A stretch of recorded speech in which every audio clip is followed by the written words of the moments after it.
Well, they're eliminated. We knew it was coming. Welcome to From Center Ice, the podcast. My name is Courtney. I'm Jacqueline. And we have a special guest today. Yeah, we do. We have Elaine Shircliff, who writes for Full Press Coverage with us today. Did I say it right? You did it. You did it. How's it going? Pretty good. I mean, the Hawks won. Which They is did. always a delight. Yeah. In overtime, somehow, Right.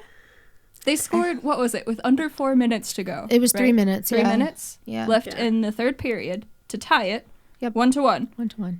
And then to brink it, because of course. Because of course. just decides, hey, we're going to win this game, Right? actually. Right after I looked at Courtney and said, there's no way they're winning this game, right? Like, I can't see them winning this game. It was And then, immediately after you said 5 that. seconds later, we're like, oh, DeBrincat. Yeah. Here's So how the you should do that conversation- every time next season. Right. I know. That's what we always say. It's Every like, time one of us talks shit, then they end up doing the it's thing. usually you. Usually. You're like, Yeah. this player is cursed to never score again. People and wonder then why I'm as so you're negative. saying it, it'll happen. You Yeah, don't no, understand. Right. It's the same thing for me whenever I used to be on the Canon cast for the CBJ Canon where I used to write. Mm-hmm. Every time I talked bad about a player, either the next season they had a glow up, or like I went on as a guest a few weeks ago and I said when Bemstrom comes back from his injury next season, they should put him in Cleveland because he's clearly struggling. He comes back and scores a hat trick. He did do that against of Nashville. course. Yeah, I was like, Because you've of got to course. be kidding me. That was amazing.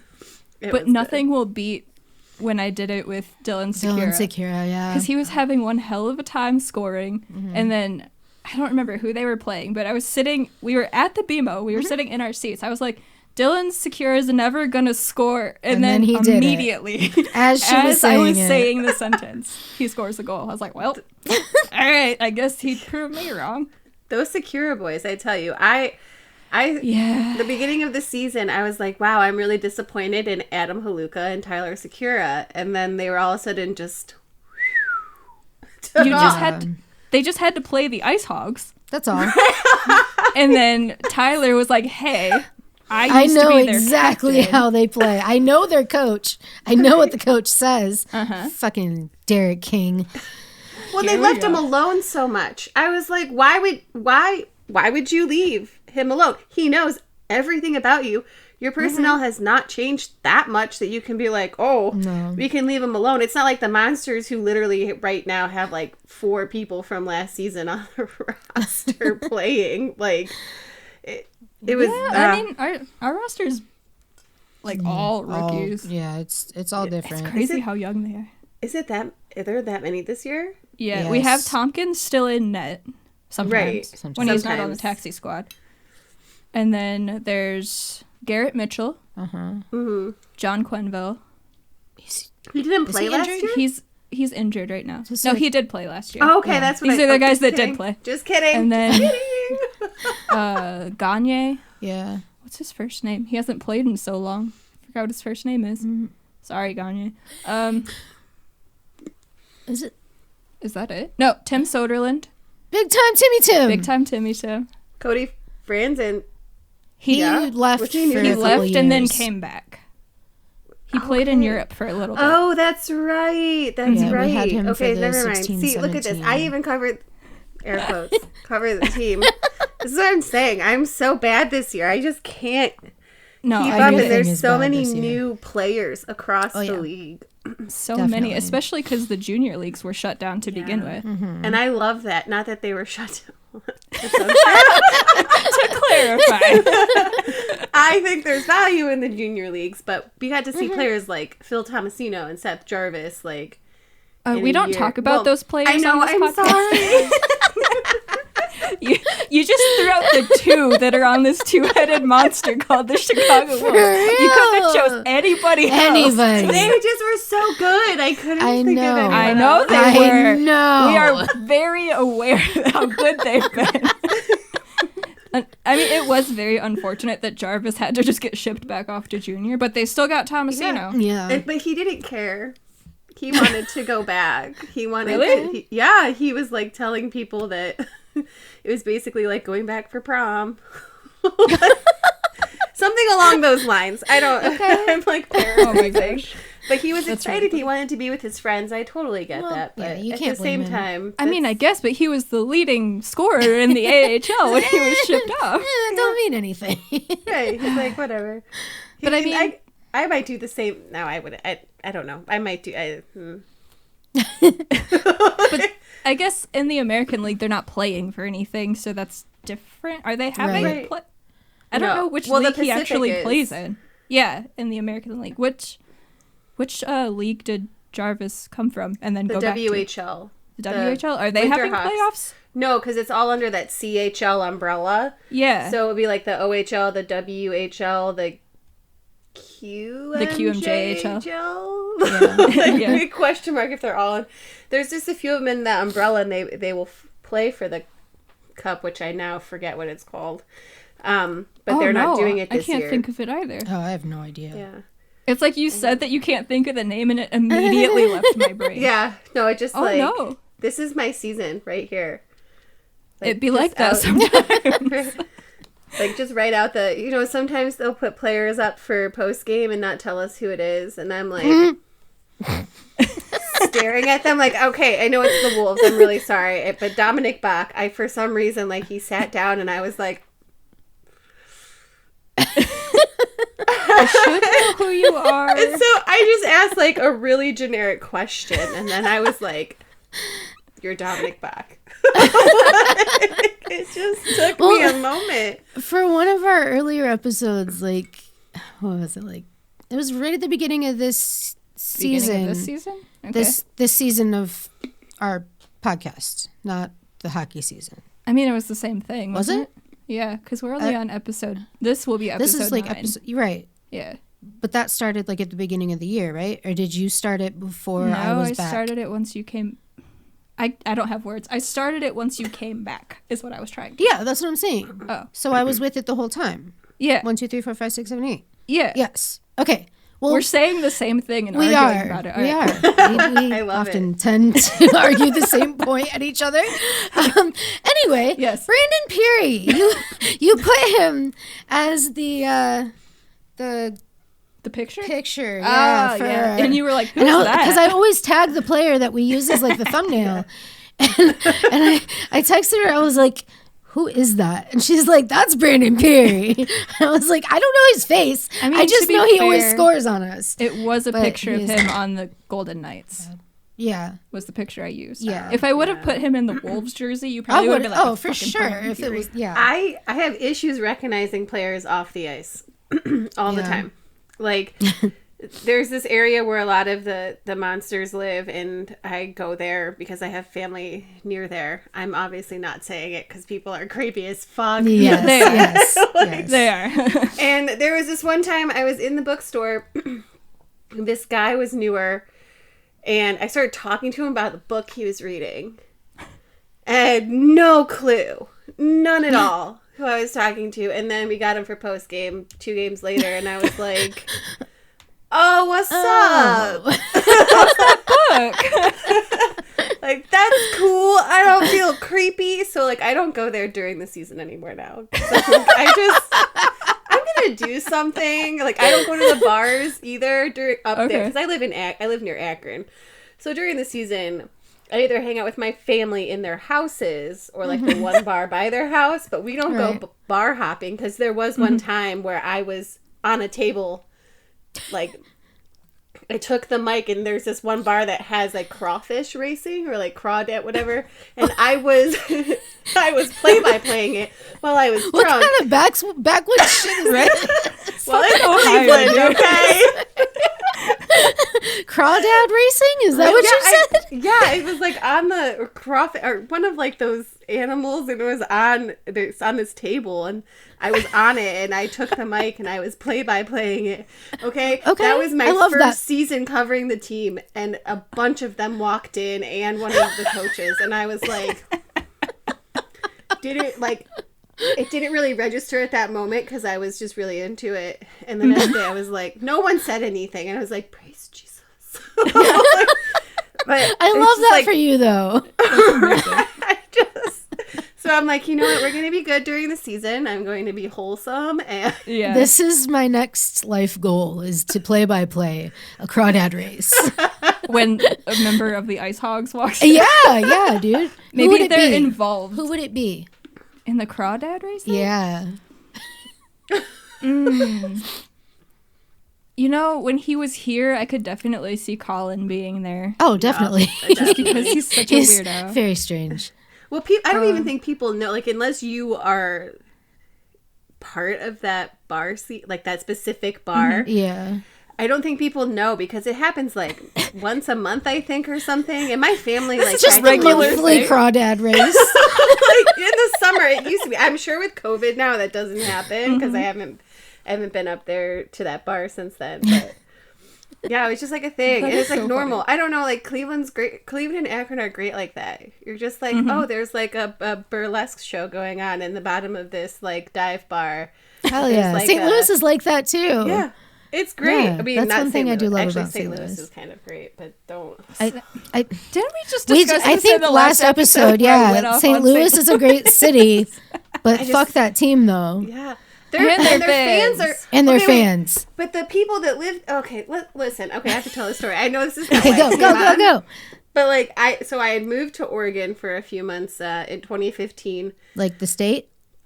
Yeah, and I Okay. drove. So we across have the a country. city near us. Oh called yeah. Oregon, so. Oh, yeah, we, just- do. we have one too, Oregon, Ohio. Okay. Yeah. But I drove across the country, and one of my stops was in St. Louis. It was the only place where I stayed at a hotel, and the Capitals and St. Louis were playing each other. I really wanted to get in the game, and it like.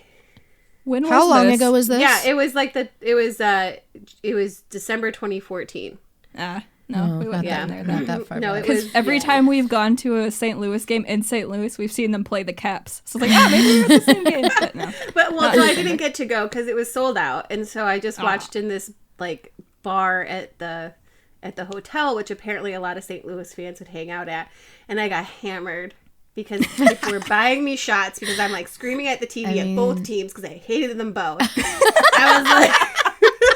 I was like, you suck and you suck and you suck, and they just loved it. They were like like, me. "This is great." She like,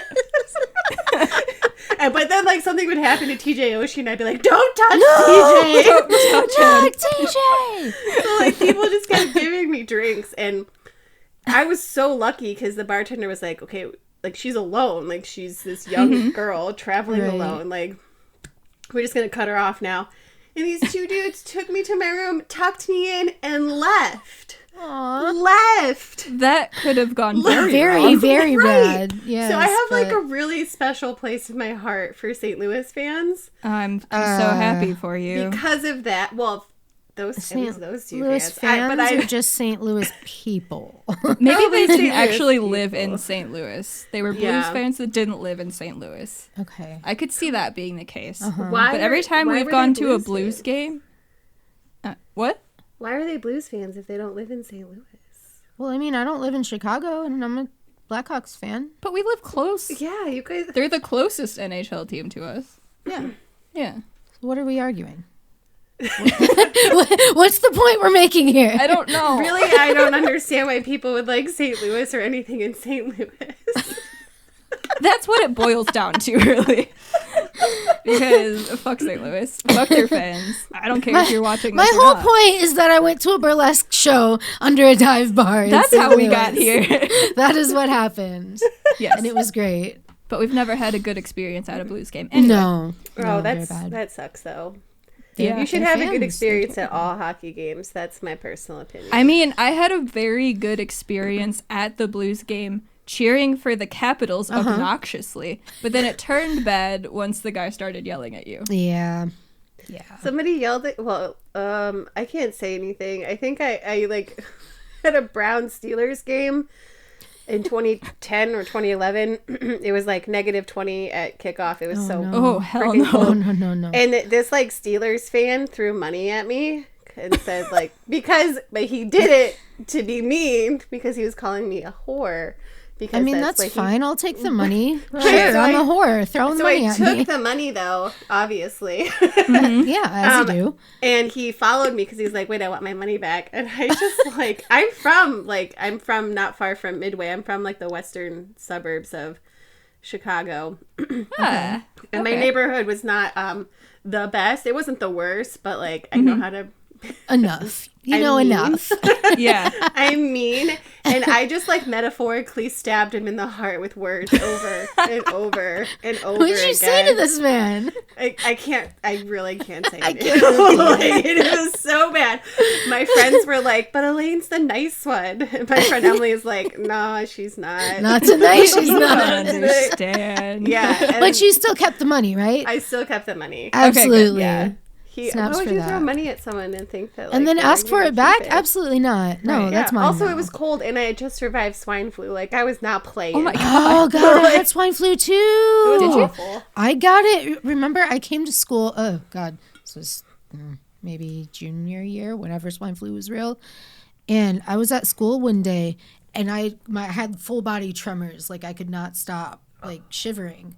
And I went to the nurse's office, and she took my temp. It was like 103. And so she like had me call my mom and like all of that. And it was just terrible. It's The so whole thing was wild in the terrible. world of COVID that you're just Yeah. like sick somewhere. Just, you know. Just out somewhere sick. I never liked being Imagine. out sick because my dad, he had cancer when I was younger, so he has like a lower immune system, and I was always afraid of like bringing something home. So that's why because I live with them now. During this round of COVID, I stayed home and didn't see anyone. I didn't step outside the house from March until like Mother's Day. Okay, I was like going insane. Because I wasn't allowed to like leave the front porch. Like they wanted, because they were still going to work and I was working from home. They wanted to do contact tracing to make sure if something happened. Right. And then eventually, like I could go out and we were good. My dad gets it in November because he had an ice cream cake to celebrate his birthday with his coworkers, and they all sat in a freaking room with their masks off. And I was like, No. So needless to say, he's getting an ice cream cake for every birthday, whether he likes it or not, just to really... Just to remind him. Be like, hey, Dad. Hey, this is how you got COVID. Right? And I would do that shit too. isn't it like so funny though how that worked out? Like, we were super careful, and we are a super careful family. Right. And like this one, you would think it was fine, Right. Uh-huh. and it wasn't. One and, like, time is that's- all it takes. Right, and that's what, and that's why I never went out sick before, because I'm like, what if I give this to someone else? Like there were Right. Monsters games where I'd be like, I can't come, but also like players, I would not know I was sick, and I would give it to players, or like players would give it to me, Right. because when you're in Yeah. post game, you're like right there, Right up in their face, yeah. With the Monsters, at least you're like 2 feet away. You know, John Madden at the time would be like. He would be standing, and then he'd be like, okay, then he'd like kind of move a little, but if he had a real point to make, he'd get closer, and I'd be like, you're really mad right now. That's See it crazy in to your think eyes. about You have now. the eyebrow going. Gosh, he's my favorite coach ever. Favorite Blackhawk, favorite hilarious. coach. There you go. Great man. Perfect. Anyways, I'm sorry. I'm really good at fine. going off on tangents, and So are we. We are great So at are we. Have you listened to our podcast? we were talking about spontaneous combustion We a few were. episodes ago. Like, We were. you know What's know up? what? What's up? So remember when we did the test episode using the microphones? Yes, I do. And we talked about the Dyatlov Pass. Right. And then I was listening to My Favorite Murder, and they had also talked about it, like, right after. Okay. I was listening to MFM yesterday, Okay. and they fucking talked about spontaneous combustion. I was like, what is going on? Why do we keep overlapping? That's a Wait, good could question. you imagine though, like if you were watching a hockey game and like the goalie just Spontaneously combusted. like in the middle of the Stanley Cup playoffs, like second OT. He just burns to ashes right there. Oh my Like, god. like what would they do? Just Like, left what a would puddle. like Legs! You'd have the pads still standing because they leave their legs. Right, like, You're not wrong. Oh my gosh, I just got the worst idea. Like, not idea to do Just something, but like a visual. if Toronto is like a minute away from winning the Stanley Cup, No. that's what would happen. that's what's going to happen because it's the Maple Leafs. Because it's the Leafs. Oh, man. Could you imagine? Oh my gosh. Sorry for that visual, guys. Oh no. Oh no. It would kind of be like the Thanos snap. Like, it just disappears. No, that's all I can. Oh god. What if What? just like in any game, if just a hockey player just spontaneously combusted, like I'm sure they would give a penalty to someone. not Tom Wilson though. Not Tom Right? Wilson. They'd be like 2 little men on the ice. Bench minor. They would fine the team for causing a mess. Department of Player Safety, right? Oh, I can't. I guess we should talk about the NHL. Oh. Yeah. This is Colin Delia, and he won for the Blackhawks tonight. He did. He was the reason that they won, Yeah. aside from the 2 goals. But if he hadn't have been on the top of his game, Uh-huh. then they probably would not have won. Oh, no. I'm still very surprised that they tied it. Yeah, but there's good news out of the NHL before we move into the terrible muck and mud and terribleness. Mm-hmm. That The is telenovela that is. Yes. Yes. NHL. Yes. Yes. But the Seattle Kraken are officially a team. Hell yeah. Do they have any players yet? No, It's fine. They're a team.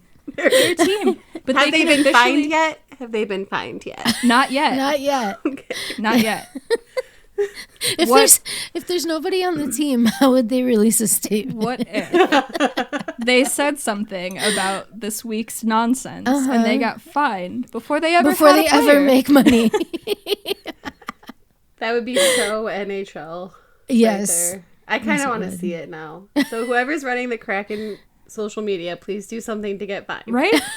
Please I do. need it. Please do. I need you to take a fine. Just take one for the team. It's fine. I need the chaos. I don't need the chaos. That's a lot. We all need the chaos. We need some good chaos up Yeah, in here it's because there's been been some some- bad chaos. some But iffy. they can now sign players and Yeah. make trades. So I need like mass chaos Something to coming from happen. Seattle. Oh, yeah. Absolutely. Unless it involves my team.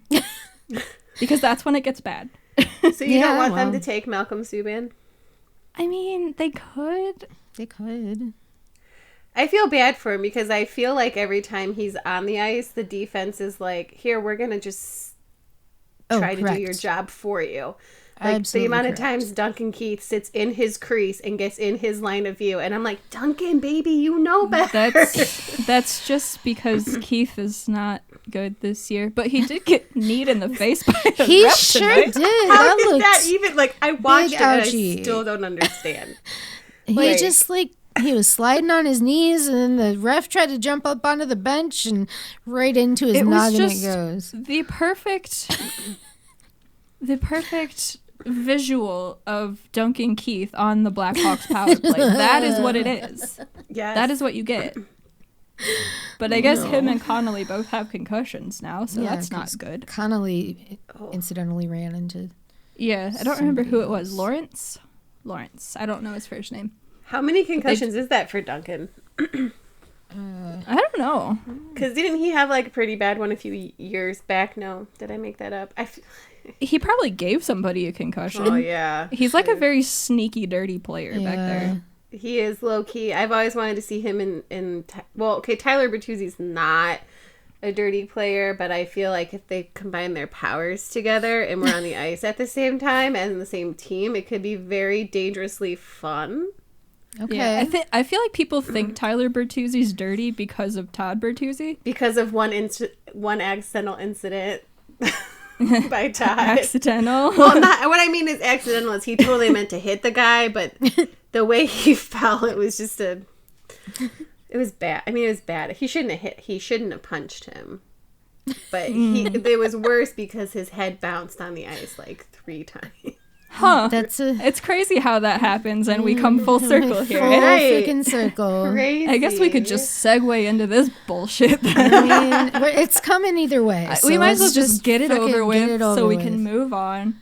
So the NHL and the NHL Department of Player Safety and whatever that means these days, because air quotes safety. Yeah, Safety? safety. like my question is, one, what is the Department of Player Safety for? And two, what is the NHLPA for? Right.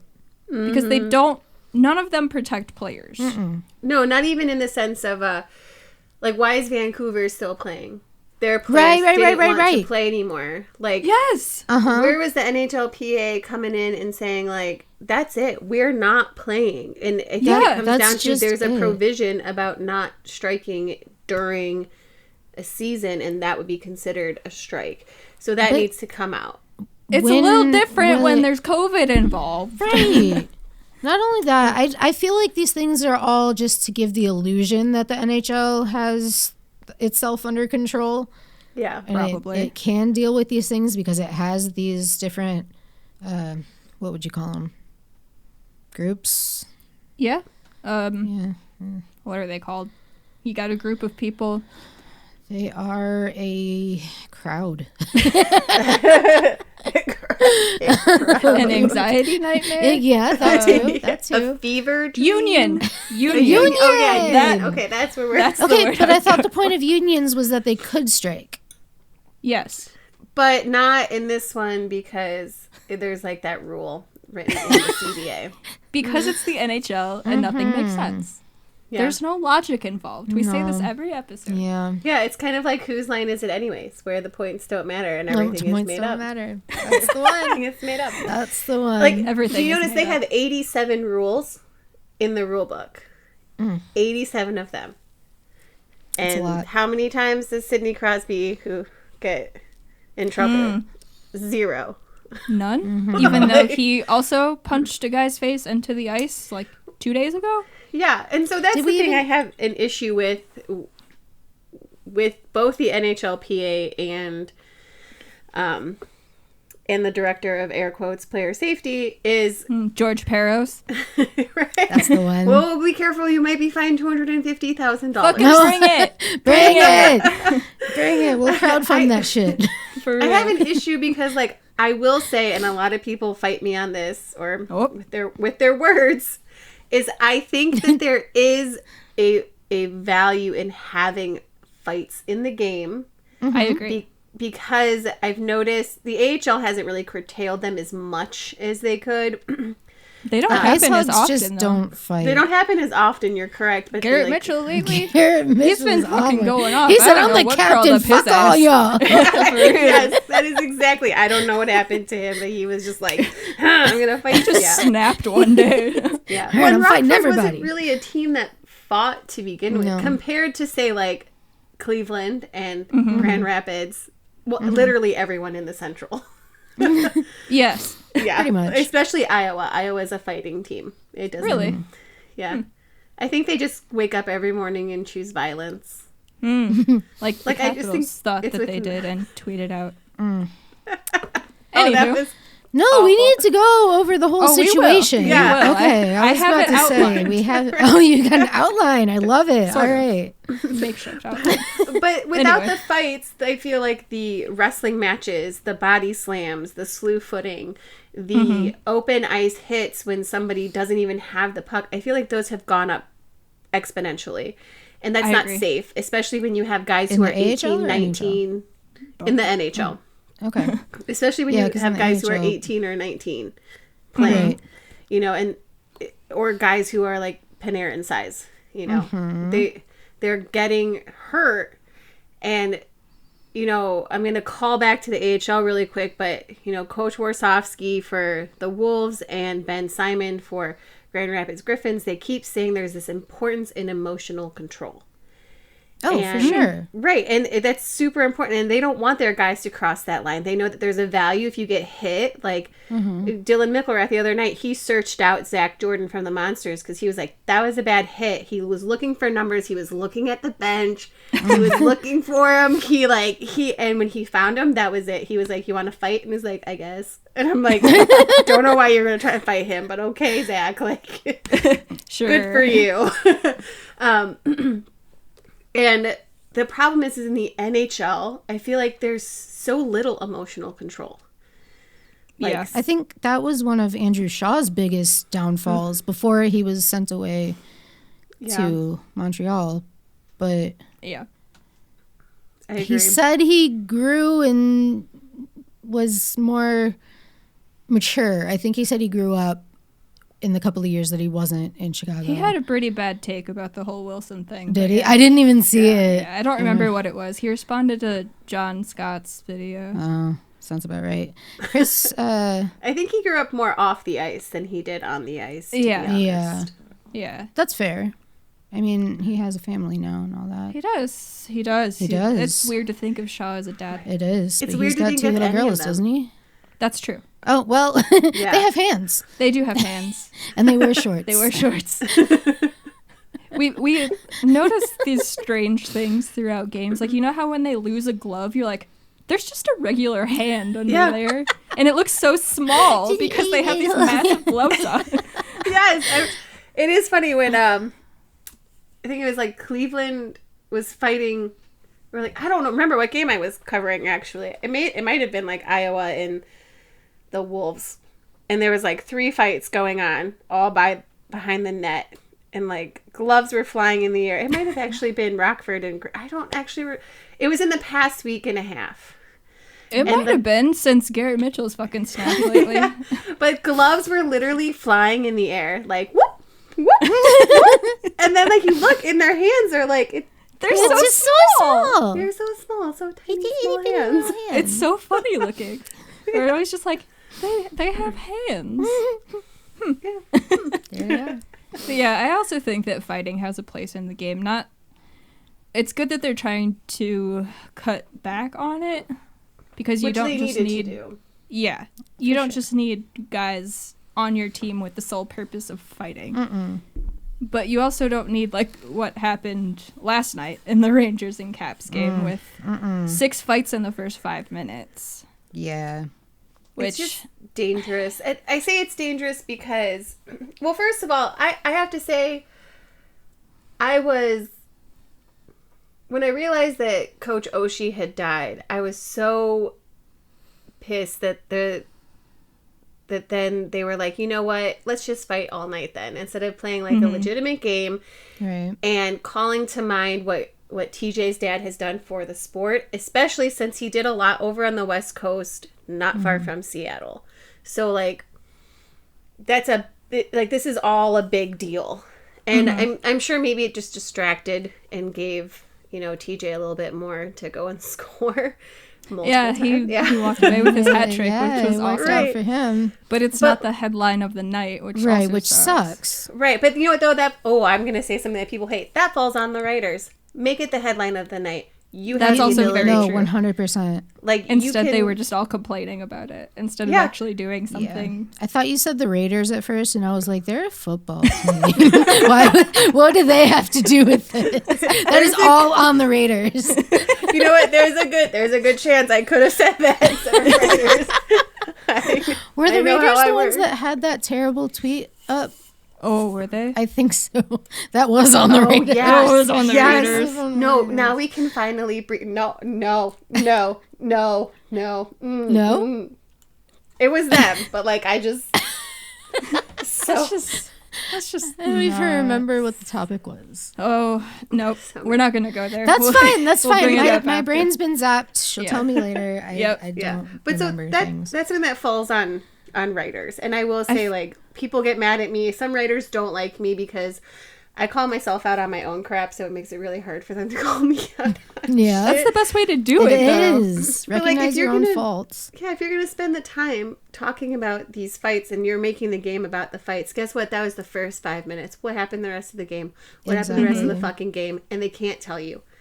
Right. Because they chose to only remember That one portion, yeah. That whole thing, it could have been like a night of stories. Like literally, you could write one article, a night of stories, and it would be from all the hills and valleys, a roller coaster of what that game was and how it ended. It started out as like a dumpster fire, and it ended up as something beautiful with TJ's scoring that hat trick. And I did not see a single article that took that story arc. They chose to go for the hot button hit and stuff like that. I don't want to say disgust me, because disgust is such like a harsh-ish word, but it is kind of disgusting though. Yeah. I don't answer anybody. That's fucking disgusting. Yeah, I don't care what they think of it. That's Right. not Like, okay. Like, it's not. And I try not to even really talk about fights as much in my articles, because I know like it's such like a hot button issue. But in the same token, some fights literally turn the game around. And then I'm like, okay, well, there's a value to discuss this. You don't have to discuss every aspect of the game. So, like, if no one's power plays or penalty kills did anything, like, I'm not going to talk about them. Yeah. Yes, exactly. Unless they're playing against the Wolves, then it does everything. They're really good on special teams against them. for some reason. Riddle me that one. I got nothing. I don't get it, but it's fine. Well, Coach Warsofsky, I sent you that clip, didn't I? Yeah. Where, like, I reminded him that they lit him up on the power play. And he was like, yeah, thank you for reminding me. And I'm like, I mean, You are welcome. your That's power play was beautiful. good now. Like, I want to know why. All of a sudden it's better. Right. Exactly. Yep. Exactly. Yeah. But yeah, stuff like that drives me nuts. Because as writers, and even social media personalities and podcasters, everything, we have the ability to help change the narrative of the sport. Right. Definitely.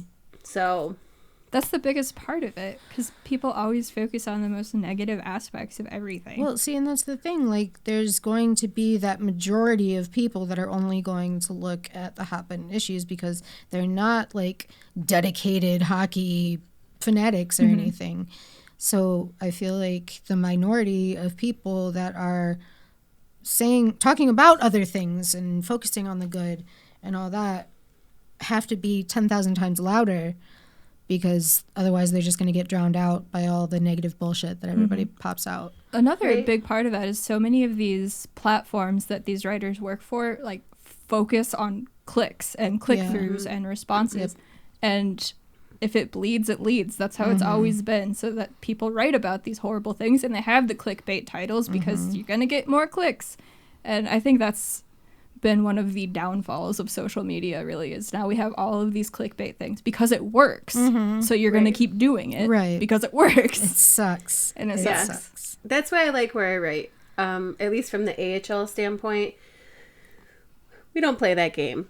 I mean, my editor is all quality over quantity, and that's why he hasn't pushed me too hard this season to pump out a lot of stuff, just because of the adjustment, the working schedule with my day job, taking care of my dad and, like, doing family stuff. Like, it was really stupid of me to think I could handle 6 teams in a pandemic year. That's a lot. While working 40 to 60 hours a week. Yeah, And I don't know in how the you do beginning, it. right, and in the beginning of the season, my dad was still at home and needed to be taken care of, and so it was like, I feel so smart. And I could do this. Right. Well, and it's because when you looked at the schedule initially, it was a cakewalk. Like, it was all the games were on Saturday or all the games were on Sunday, and I could just go hop right in to post games. And then COVID hit the teams.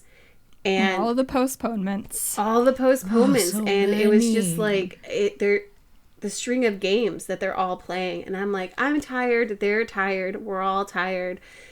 Because people don't realize the toll it takes when a game does get postponed. From a writer's standpoint, you have family and you have friends and you have work, and there are things that you could be doing as well. But in your mind, you're like, okay, I love doing this, so I'm going to do it. And then they postpone the game, and you're like scrambling to kind of get that, air quotes, freedom, I want to say, because a lot of writers have been working from home, and the games are from home. So in my case, I start at 7 a.m. and I'm staring at a computer screen until midnight. That's what the beginning of the season was. Right. And that's not healthy. And it took, like Giovanni Smith said in an interview, like, sometimes we forget that we're more than just hockey players, that we're actually people. And I was like, okay, I see you, God. I see that you were talking to him and you were telling me to take a chill pill. And so I had to take that break because it's like, this season is weird. And now all the games are at the end of the season. I didn't even know there was a game tonight. I missed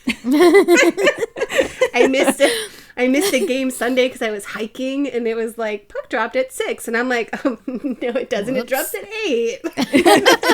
Nope. That's right, it doesn't. Yeah. And that's just the season in a nutshell. It is. It's just one thing after another. And, like, going between the Blackhawks and the IceHogs, they're either playing at the exact same time. Oh, I hate it. Or it's like 2 weeks nights. Straight. Yeah. Yes. You don't get any time to focus on not focusing on something. Right. Like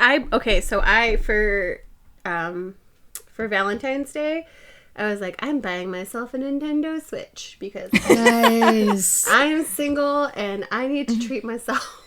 Damn right. Treat yourself. Right. And so then I was playing like more of these like in-depth games like Phoenix.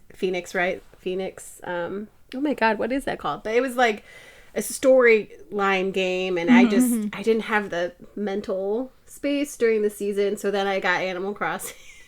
Hell yeah. And like now I'll be waiting for post game to happen. I'll write my like questions down, and then I'll just like disassociate and like go apple picking for like 20 minutes waiting for someone to come on to do like that's just amazing. Sitting there in my room just like, let's go apple picking. And then if it's a really bad game, I'm like, Tom Nook, stay away from me, I don't want to drown you. Like I can't because it's Animal Crossing. I love it so much. That's how every morning starts for me. I get up, I make breakfast, I make coffee, and then I lay on my couch and I play Animal Crossing for a few hours while I wait for my coffee and everything to kick in so my brain is functioning. Did you get beans yet? What? Did you get beans yet? No. No? I have some coffee grounds, so it's flavored coffee. Oh. It's not the same. Yeah. You seem really thrilled about that. I just drink black coffee usually. But it's got to be quality. Yeah. Yeah. No, one I of feel these that. days I'll get It's hard to again. find good quality like beans that you can make black coffie with. I will say that. The good thing is we have so much good local coffee here in Rockford. You can get is there? Beans. Yeah, there is. So much. I still need to go to Velvet Robot. I've never been there. Is that a coffee place? Yeah. Velvet Robot. Oh my gosh. It's right downtown. So now I wish that I was covering the IceHogs next season so I could have an excuse to check this place out. I mean, the rest of the teams you're covering will come through eventually. Yeah, that's true. Just follow them to Rockford. Just come with them. Hop on their bus. Right. I love how people are like, oh, this might be the last time that Cleveland sees some of these teams in the Central. In what world? In what world? You don't They moved to the North, and they played everyone from every division, including the Pacific. So, like, because Northeast Ohio is close to everything. They're 4.5 hours away from Grand Rapids, 6 hours away from both Chicago and Rockford. And then if you're just looking east, just city-wise, Pittsburgh is 1 hour and 45 minutes away. Really? Buffalo is 3. My Toronto is about 5. So it's just like everything is so close. Yeah. So when it comes to playing some of these teams, like on the way to Syracuse was it was a longer drive. My mom was with me. I think it was like 6 hours to drive there. And we passed Utica and Binghamton, which we'll get to that. That's in the notes. But we passed it on the way, and I just kept thinking, like, one season I could just be like, boop, boop, boop, boop. Just cover. Whenever we go on road trips, I'm like, that's a hockey town. That's a hockey town. That's a hockey town. Whenever our family has a house near, well, my aunt has a house near Chautauqua, New York, and near what 40 now? minutes. Yeah, it's called Chautauqua. It's like 40 minutes away from Erie, and it also holds the nearest Chipotle from Chautauqua. Okay. I know this because we really wanted Chipotle one day, and I was like, first of all, Chautauqua was like 3 hours away from Cleveland, and we're driving 40 minutes to get Chipotle. Like, oh my God, just drive home. Like, why is that something we would do? It's totally something we would do, like sitting in a Little Caesars drive-through line for 2 hours. Yeah. In Detroit. Like every time I have to stop in Erie because I'm like Hockey Town, and I like breathe it in, and I'm like, this is so stupid. Like hockey towns don't smell different. Yes, they do. Sure they do. I don't know why, but they do. I mean, every time we go to Columbus, it's just. I mean, you got Tim's. Timmy Ho's right next to the arena. I missed when I lived in Columbus. It's attached. Yeah. Well, I worked for the youth hockey team. Well, interned when I lived in Columbus, and they would practice and play a lot of them at the IceHogs. So it would be like Saturday morning, Sunday. Like they started knowing me by name at Timmy Ho's. I would be like, I need 2 black coffees stat, and they're like, they put it just in one big container, and I'm like, that's amazing. You already know. That's amazing. We make a yearly trip to Columbus. Well, dude, it's a good place to see a game. Yeah. It is. That was where I saw my first Jackets game. I saw my first Hawks game a long time ago, but that was your first my NHL first game. NHL game was in Columbus. Columbus versus the Ottawa Senators. Yeah. Ooh. That's always a fun game. It's either really boring or really fun. There's like I've always just been very confused about why Columbus fans are so quiet. Yes, we can ask you. Why is Nationwide so fucking quiet? Why? Okay, wait. It depends who you're playing, first of all. Okay. And in the past few years, it's been loud when I've been there. Ottawa, Minnesota, and that one Bob got a shutout against Minnesota. Uh-huh. Oh, I was we there. Saw. Were you? Yeah. It was like 1 or 2-0. That was a quiet game. That was a weird. Who else have they Who played? was the last? The other 2. Because we've been to 4. Ottawa, Minnesota. Those were the first 2. Why can't I remember the last 2? I just remember the last one was after the deadline where Kekalainen went all out because Duchesne was there. Mm-hmm. Did they? The fuck did they play? They played no. Yeah. No. It was the Pride night. The fuck did they play? Remember. There was a Monsters game that night. I do remember that. Because I was. Yeah, why is Nationwide so quiet? So I don't know.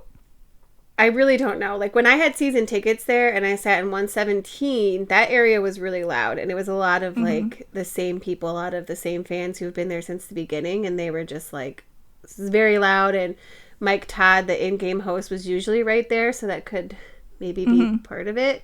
I remember going to the playoff game when they played against Pittsburgh and Gino scored hat trick, and I had like chills though because at the end everyone was chanting like "Let's go Jackets," even though they were, just lost. But like everyone was so loud. It was so loud.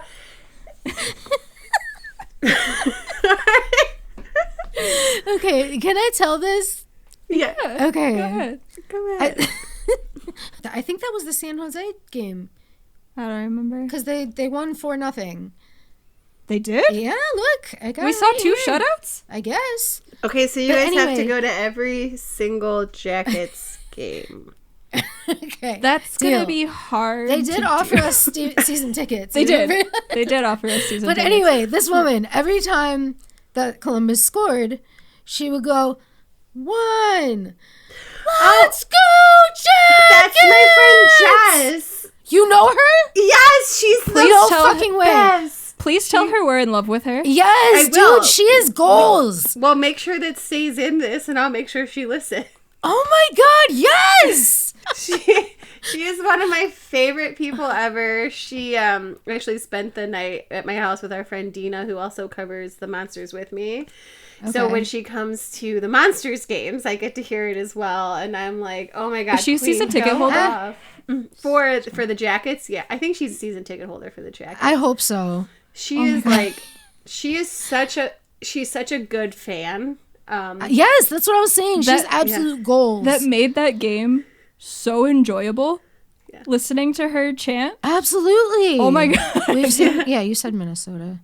And she traveled, like, she was just Minnesota, for the Dallas games. She went to Texas for those games. And, like, she won't care if she's in the other. She's doing it there.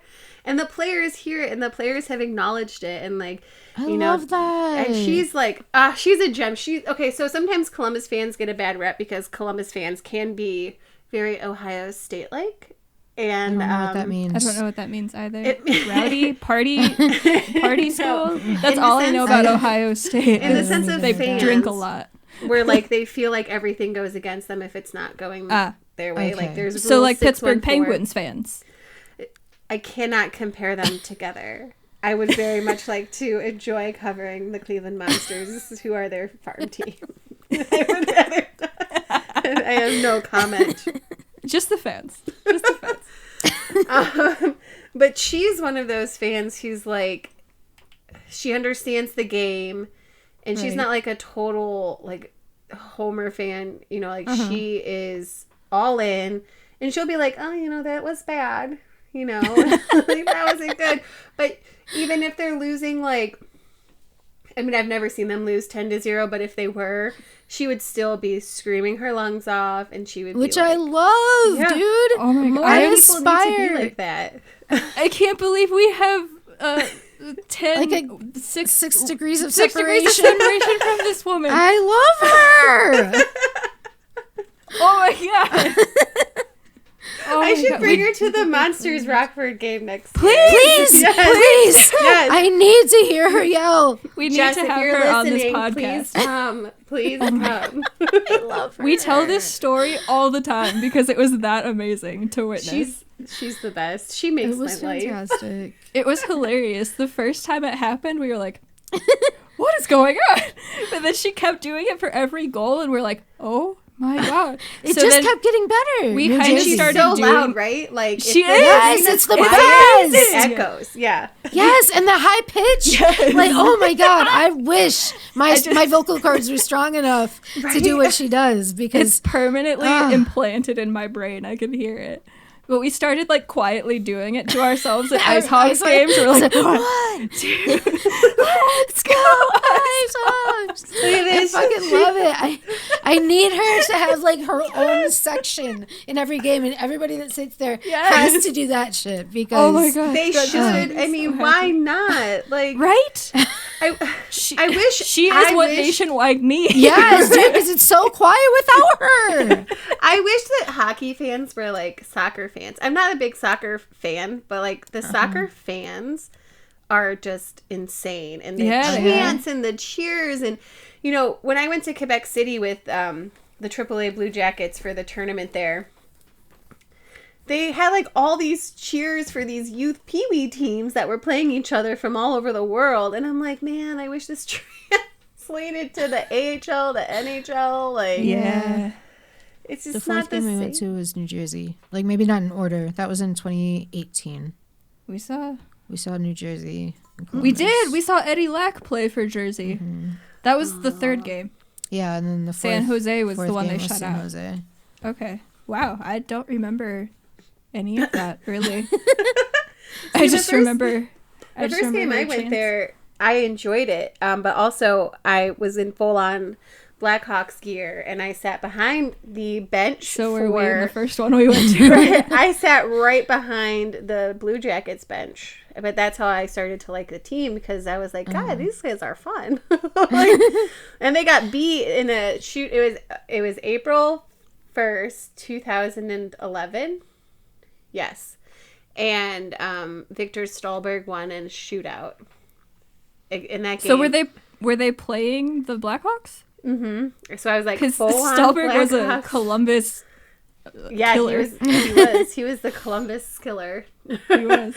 And I was wearing like all Blackhawk stuff. My mom was too, even though she's a Red Wings fan. Like, that's a whole other. What? Yeah, it's an unfortunate story. That sounds like an unfortunate story. I'm kidding. If there's any Griffins fans listening to me right now, We're not. I'm not sorry at all. I will say, like, I used to be like, oh, the Red Wings, like, this is awful. And then I bought my mom tickets to go see them play in the playoffs against Nashville when Shea Weber like face smashed someone into the. I remember that. Yeah, and we saw them. I think it was the next game, or maybe you were at that game. I don't know, but the fans were so great, and I was like, oh, stop, no, stop, no, I don't wanna like you. I know, we've had a good time every time we've gone to Detroit. Yeah, Detroit's been great. We went to see a game at the Lou, and then we went to a game. Lou? The Joe? Joe Louis? The Joe is what I meant to say. The Lou. I know what you meant. Jesus Christ. It's the Words Lou now. are very. Now it's the Lou. Words Now it's just, the Lou. It's words. Yeah, we Joe, went the last. I miss the Joe so we much. went Joe the was last nice. season that they had it, Yeah. Before the and then we I went wanted to to cry. Little Caesars. Little C's. What? I said I Such wanted a to dumb cry, name so- for an arena. It is, and I mean, I like the arena and all, but like if you have long legs like me and you're sitting up higher, there's like no leg. I don't have that problem. No, you don't. I don't remember that being an issue, but was that the one where we were sitting and then it had weird sight lines because you could see like the ceiling and the speakers. Yeah. That was at Little I think that Caesars? was Little Caesars. Yeah, when you sit at a certain point, like you can kind of see it's only on one side though. Oh, good. Yeah, That's the side we were on. Yeah, It like hangs over. yes, And you can only see like half of the jumbo. It's weird. Yeah, it was. I like the arena. I think it's beautiful. I think the way that they set it up is absolutely gorgeous. It's like a museum, just kind of like how the Joe was. It was a museum. We got to tour the locker room after that, and those locker rooms are freaking beautiful. Really? Yeah, so beautiful. And they don't have the logo on the floor. It's on the ceiling. Really? Yeah, teams have started doing that. Didn't Edmonton do that too? Maybe. I think it I might mean, have I been don't blame Edmonton. them. People just like walk on them Walk all all willy-nilly. over 'em, And I'm like, yeah. what you doing? Like, this is... Now I miss Corey because he always yelled at the writers when they would step on the Blackhawks logo. But like, why? Somebody's Why gotta would do you it. step on? Like, don't you know? No. Right? I'm sorry. I feel like to be a hockey fan in any capacity, you know that much. Right. Like, But don't even, like, fucking football step on has- the logo. Even football has like this thing about Exactly. it too. So like, it's not just hockey. I feel like that has some these- writers just don't really care. I feel It's, the same it's our way. job to cover. I get it because like they're not fans, they're journalists, but like still you got to respect the team For though. real. Right. I will say like it is hard. The hardest thing for me has been separating fandom from Oh, I Yeah, I can't don't even think imagine. I could do that. yeah, and it's always hard though. Like because like I grew up watching Cleveland hockey. Like my family is from this area. But like my parents moved to the Lions Riverside-ish area of the suburbs before I was born, and then we left when I was 11. So that's like 11 years of Blackhawks hockey. But coming back, it was like the Lumberjacks and all these other teams, and I love Cleveland sports. Like, they're so great. They're so weird. They're never good. And when they're good, it's magical. That's how I feel about Chicago. Welcome to Chicago. Except Chicago, at least one team is usually good. This year is not that year. I was gonna It's say only we've one, got though. It's we've like you got have the to Bears, sacrifice the the Bulls, rest of them so one team can be good. Bears, Yes. Bulls, The Blackhawks, Sox were doing okay. Cubs, Sox. I don't know anything about soccer. I know The it's the Fire? Fire, but I don't know how Fire, they're doing. The yeah. Sox were doing okay for a while. Were they? I don't pay And then attention there's, to like- baseball. I don't though. either. Then I like start veering towards the women's, and I'm like, okay, we'll go like, how are the Bandits doing? Oh, the NPF is now kind of up in flames. That's great, cool. Yeah. Good. We love that. Yeah. Yeah. I mean, we have the Chicago Red Stars, Do we? That the is soccer true. team. Yeah. Yeah, Chicago sports are... I don't really know how to describe Chicago sports. I was gonna say except what word? pain. Pain. Pain. Yeah. Okay. I feel that.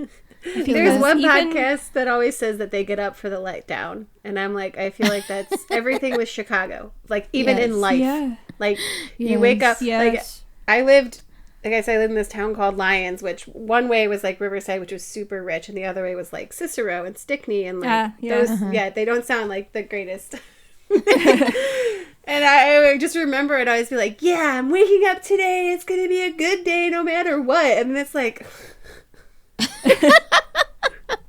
this is how people in Chicago live their lives.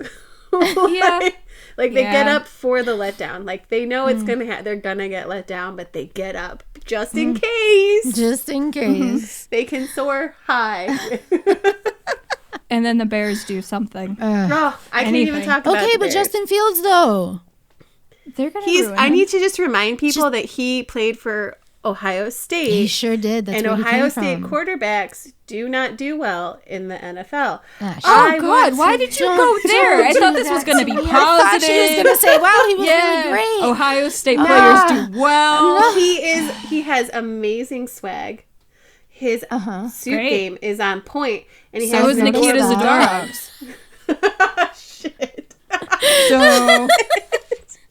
I just need something good to happen to the Bears. But so maybe he'll work out. Maybe he'll be like the exception to the rule. That's what I'm hoping. That's the Chicago Bears we're talking about. I know. Okay, listen, but I'm also a Browns fan, so I really know that you guys are set up pretty good for next season, aren't you? We are. Baker Bayfield. I mean, his name is Mayfield, but I call him Baker Bayfield. There you go. But like Bears fans go into every season like, yeah, the team looks good this year. They're going to make the playoffs, and then Chicago Bears take over. But Browns fans every season are like, we're going to the Super Bowl, baby. We're like, oh, undefeated preseason champs, Super Bowl. Oh, the preseason game we went to for the Bears was against the Browns, and they won like 25-0. 25-0 against the Bears. When Soldier Field ran out of food. Oh my God, they ran out of food. They ran out of beer. Yeah, that was a bad time. That was a bad That's time. awful. I went to a Bears Browns game at Soldier Field, and we were sitting like I got these tickets on StubHub back in the day. And it was called like the media, like in front of the media sitting. And I was like, well, I don't know what this is, but we're sitting here. We're like 50-yard line. It was pretty close. I was like, cool. And I turn around and like over my left shoulder is Mike Ditka. Over my right shoulder was Bernie Kosar. And my friend, I'm wearing, Bear stuff. She's wearing brown stuff. And we're both going, we're like, the whole game, we're like, look, we can see the sweat on their faces. And so people just start buying us beers because they're like, are you guys going to be okay? Like, do you need to chill out? And we're like, maybe if you buy us another one. Right? Hey, where's the shot? For real. Yeah, I've been to one Bears game, and it was that one. So why is it that when we go to games that aren't hockey games, that aren't at hockey arenas, they run out of food? Yeah, that happened at the Winter Classic. Yep, at Notre Dame. Yeah. Yep. It ran out of food. That was a hot mess of a Winter Classic. Let's talk about that. Okay, I have to. I have so many thoughts. I didn't go, thank God. Oh, we the IceHogs hooked us up with some tickets. They did. Oh, nice. They took season ticket holders. It was like $25. I think it was 100. Even then, that's still good. Was it? I thought. I don't know. I thought it was cheaper. It could have been. I don't know. It probably was. I don't listen to me. That was in the before time. I don't remember. I just remember going and they ran out of food. Yeah, they ran out of food. And then everyone got stuck on the hype. So, oh Jesus. Okay, I just recently came back to Chicago and I was driving past there and I kept thinking, how much would it suck if there was an accident that prevented you from getting back into Chicago? Because like. There's really only one way to get from South Bend to Chicago and beyond. Yeah. And I remember hearing how people were stuck in traffic for hours and hours trying to get out of Notre Dame. And I don't get it because Notre Dame puts on big events all the time. How did the NHL drop the ball on this? How did they run out of food? How did they run out of because it's the parking? NHL. Well, yeah. And also they don't usually sell alcohol, right? Right.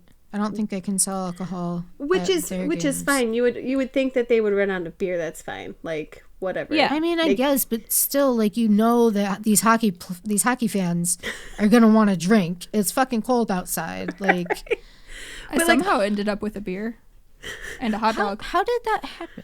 They just found They them. just found them. So I don't It's know where like this hot dog Catholic came magic. from, but Somebody went to the grotto and prayed, and then prayed for a hot dog. but they didn't Hey, specify God that. bless.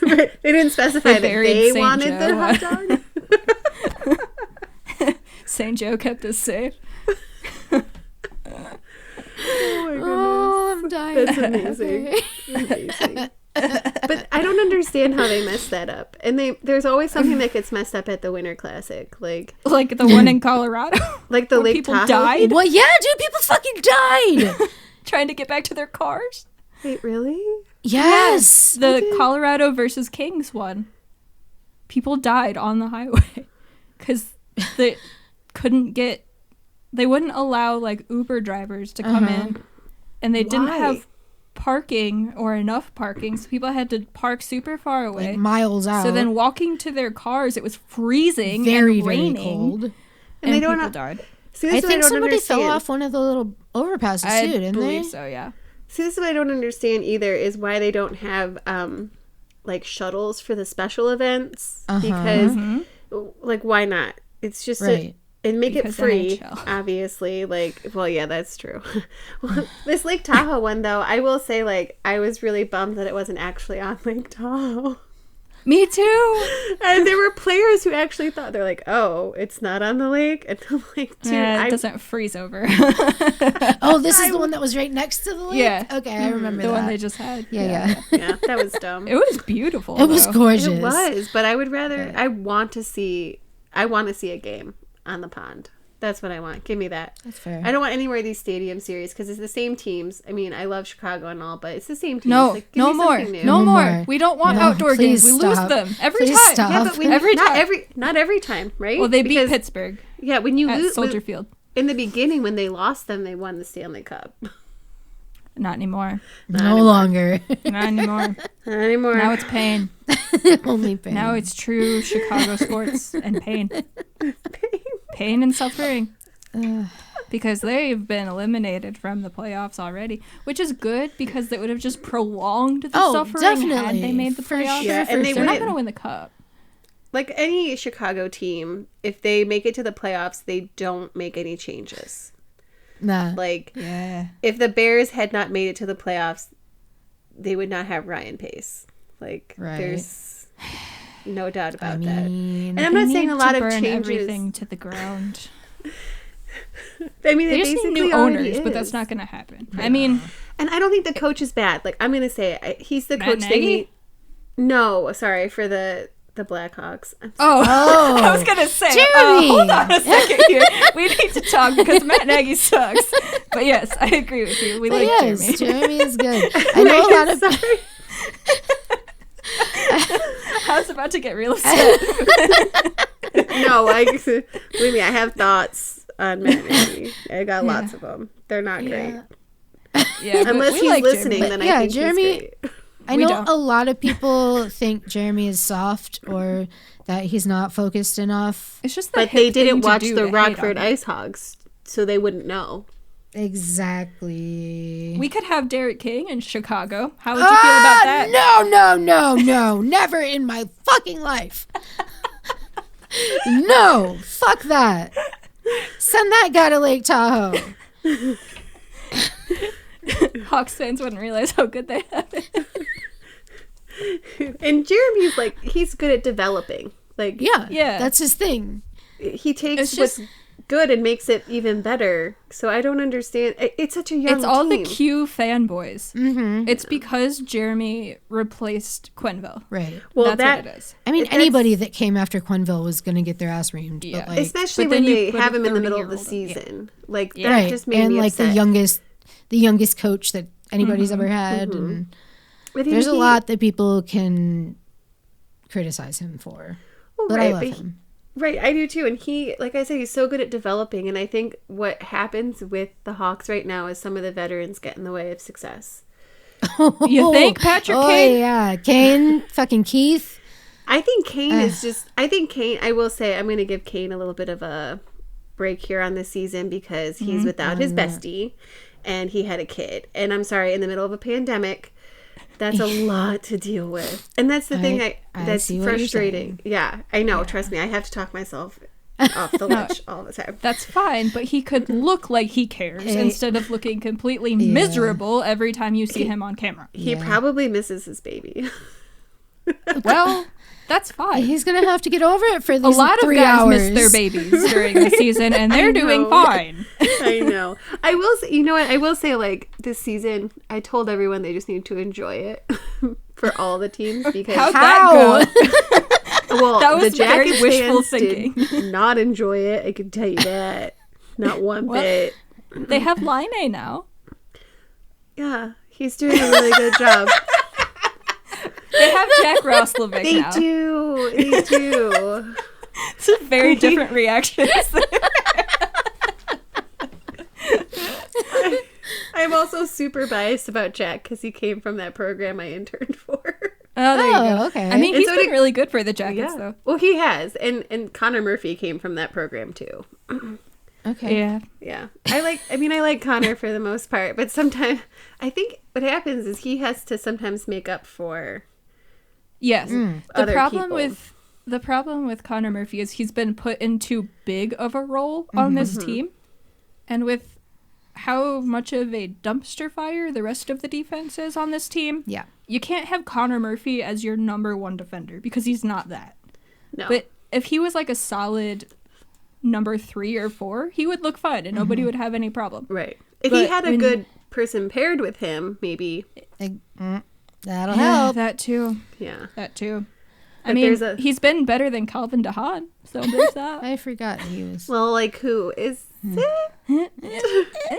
I try really hard not to insult players because somewhere down the line someone will hear something that I have said.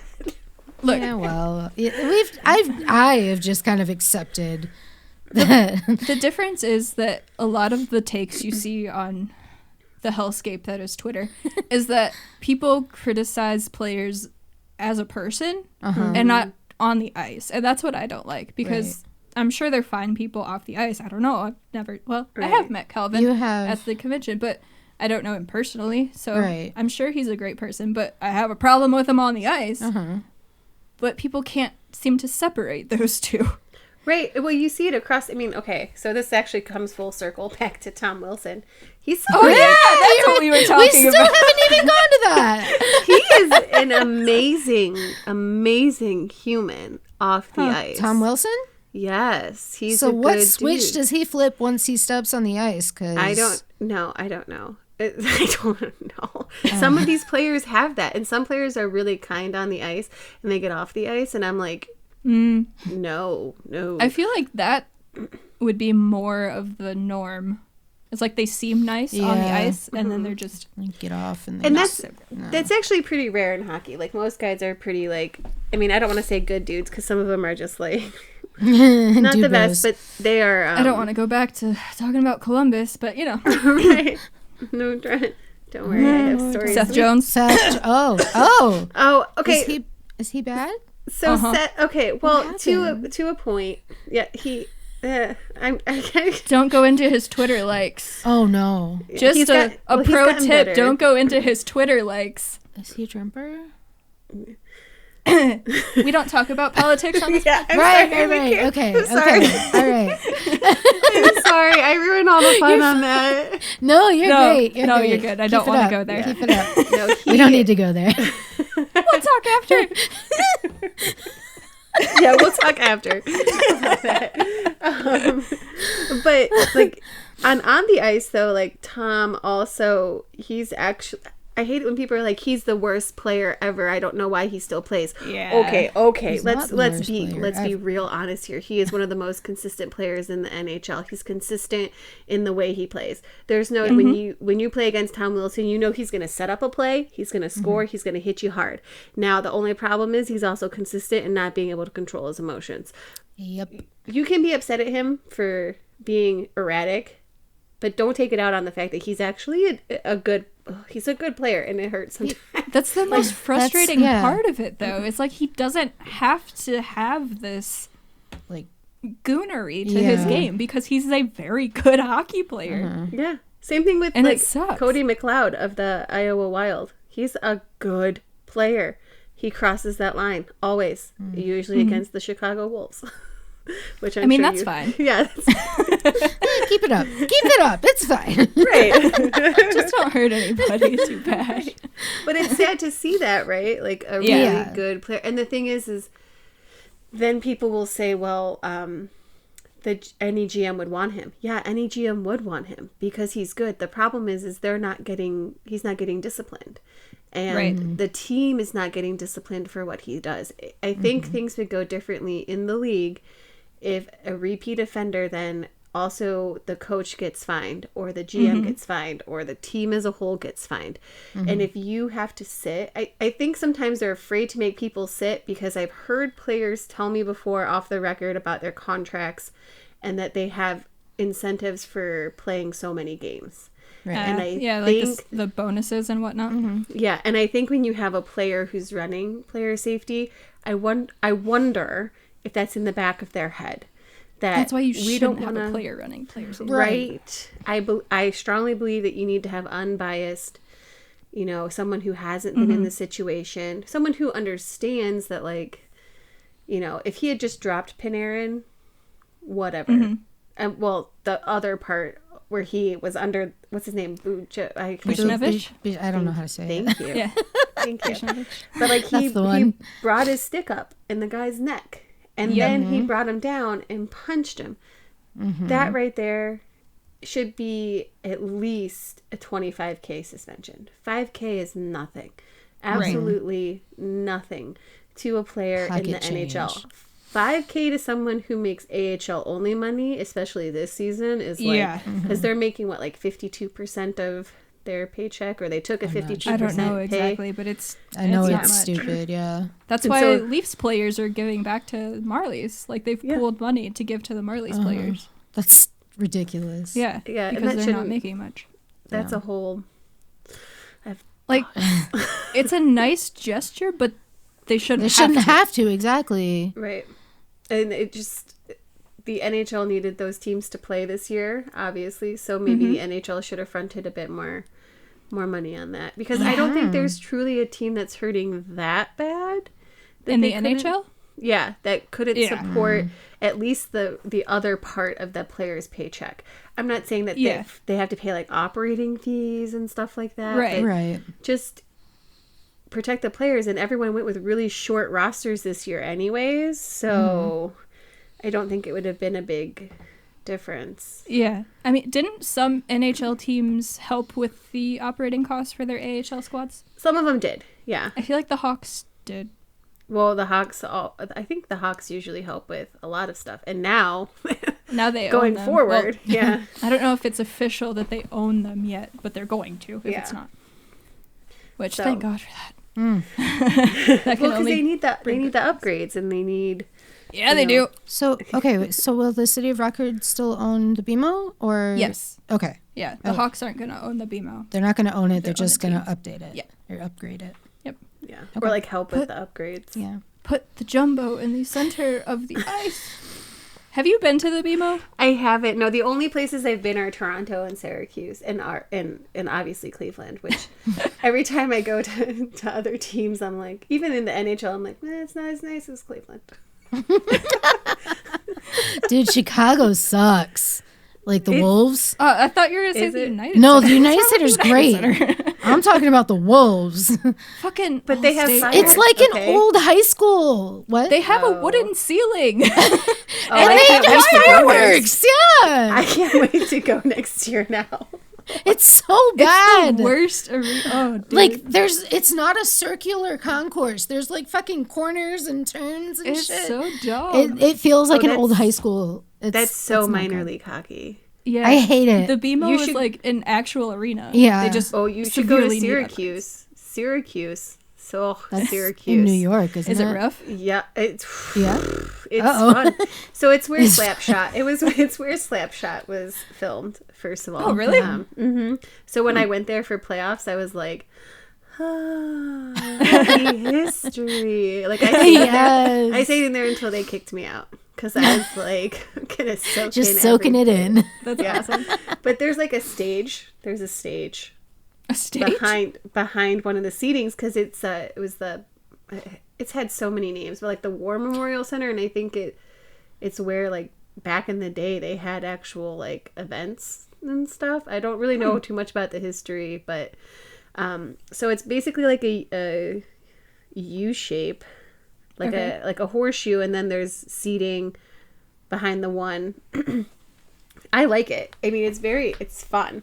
I didn't like the press box because it was held up by like pixie dust and duct tape. No, thank you. Oh no. No, thank you. And if you're taller, like I'm only 5'7", but I had to. Well, I was wearing heels too, but I had to like duck down, and then I fell down. I fell down. You would have been fine. You would have been like, I'm doing great. Yeah, it was I'm only 5 feet tall. So. But that place gets loud. Okay, but also they have it's a smaller thing, but it's like when you go in it, you don't think professional hockey. Uh-oh. Yeah. Okay. But like I love it. I love arenas like that. And then you go to Toronto, and that's definitely way more professional. Well, they play at the Air Canada what is it called? I think this season they're Scotiabank Arena? Spa. Yeah. Spa? Scotiabank Arena. This season they're playing where the Maple Leafs are playing, but they have their own arena, which is a lot smaller. The Coca-Cola Coliseum. Coca-Cola, that's what it is. It might have changed names. Every once in a while, teams change the name of their arena, and I'm like, my favorite surprise is when they changed Rocket Mortgage Fieldhouse, like Quicken Loans to Rocket Mortgage Fieldhouse. I was in the middle of a game, and then I saw cookies that said Rocket Mortgage Fieldhouse. And then there was like this, press release that came out. And I was like, oh, well, that makes sense. That's what those cookies were for. Nothing will ever beat the Coyotes' old arena, jobbing.com arena. Jobbing.com? Mm-hmm. That's embarrassing. I mean, Guaranteed Rate Field is Guaranteed Rate Field is bad. First it was like the cell. Oh my God. Okay. So like they're just not good at marketing themselves in a way that doesn't like make people make fun of them. The White Sox? Yes. Yeah. Especially when it comes to their fields. Like it's been like that my whole life. It was U.S. Cellular before Guaranteed Rate. Uh-huh. Yeah, and people would make really awful jokes about incarceration rates of the people that lived around there. I used to make those jokes, and then I looked up the actual stats, and I was like, oh, that's bad. That's problematic. We're not going to say that again because, like, this is not a joke. This is, like, a real thing now. Yeah. There you go. Yeah, so, but they don't, they don't help it.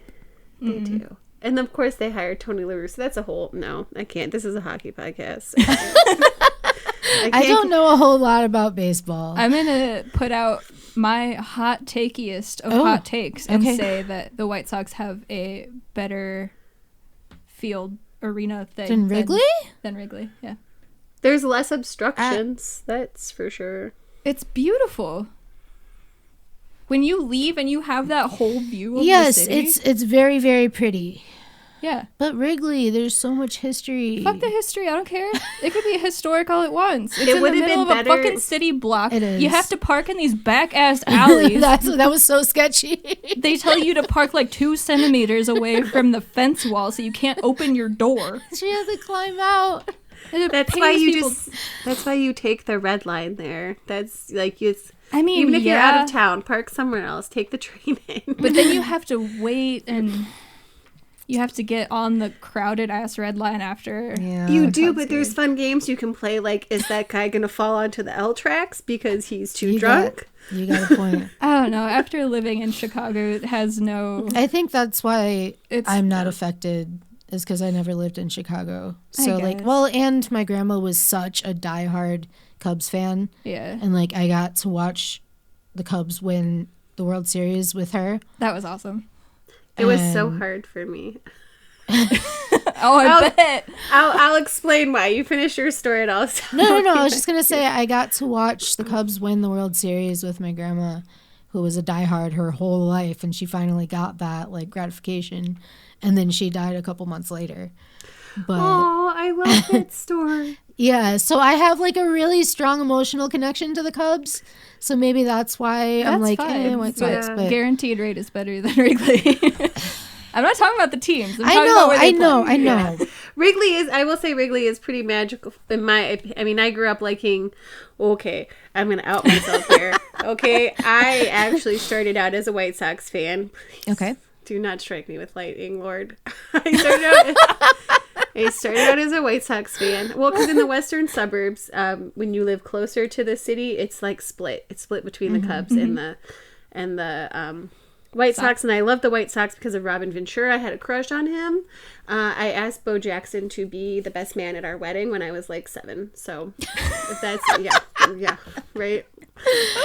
The only player I know on the White Sox is Tim Anderson. I don't know anybody on the White Sox. I just like their stadium. But then when like Bo Jackson got hurt and everyone left, I jumped ship. I was like, it's not gonna get any better. So I became a Cubs fan. I was young and dumb, okay. But I also have been an Indians fan my whole life as well because of my family. And so I was excited when the White Sox won in 2005. Like that was kind of cool, which everyone forgot about.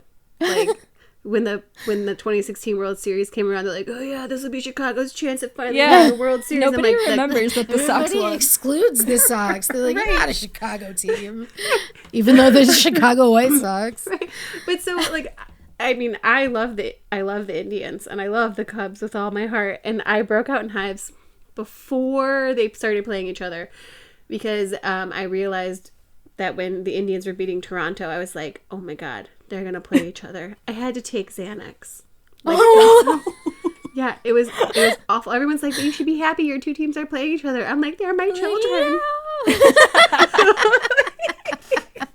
This is awful.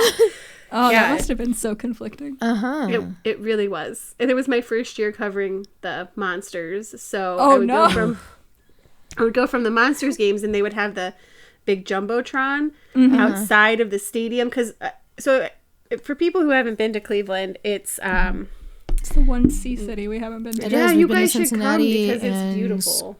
We will once we can safely do things. Columbus?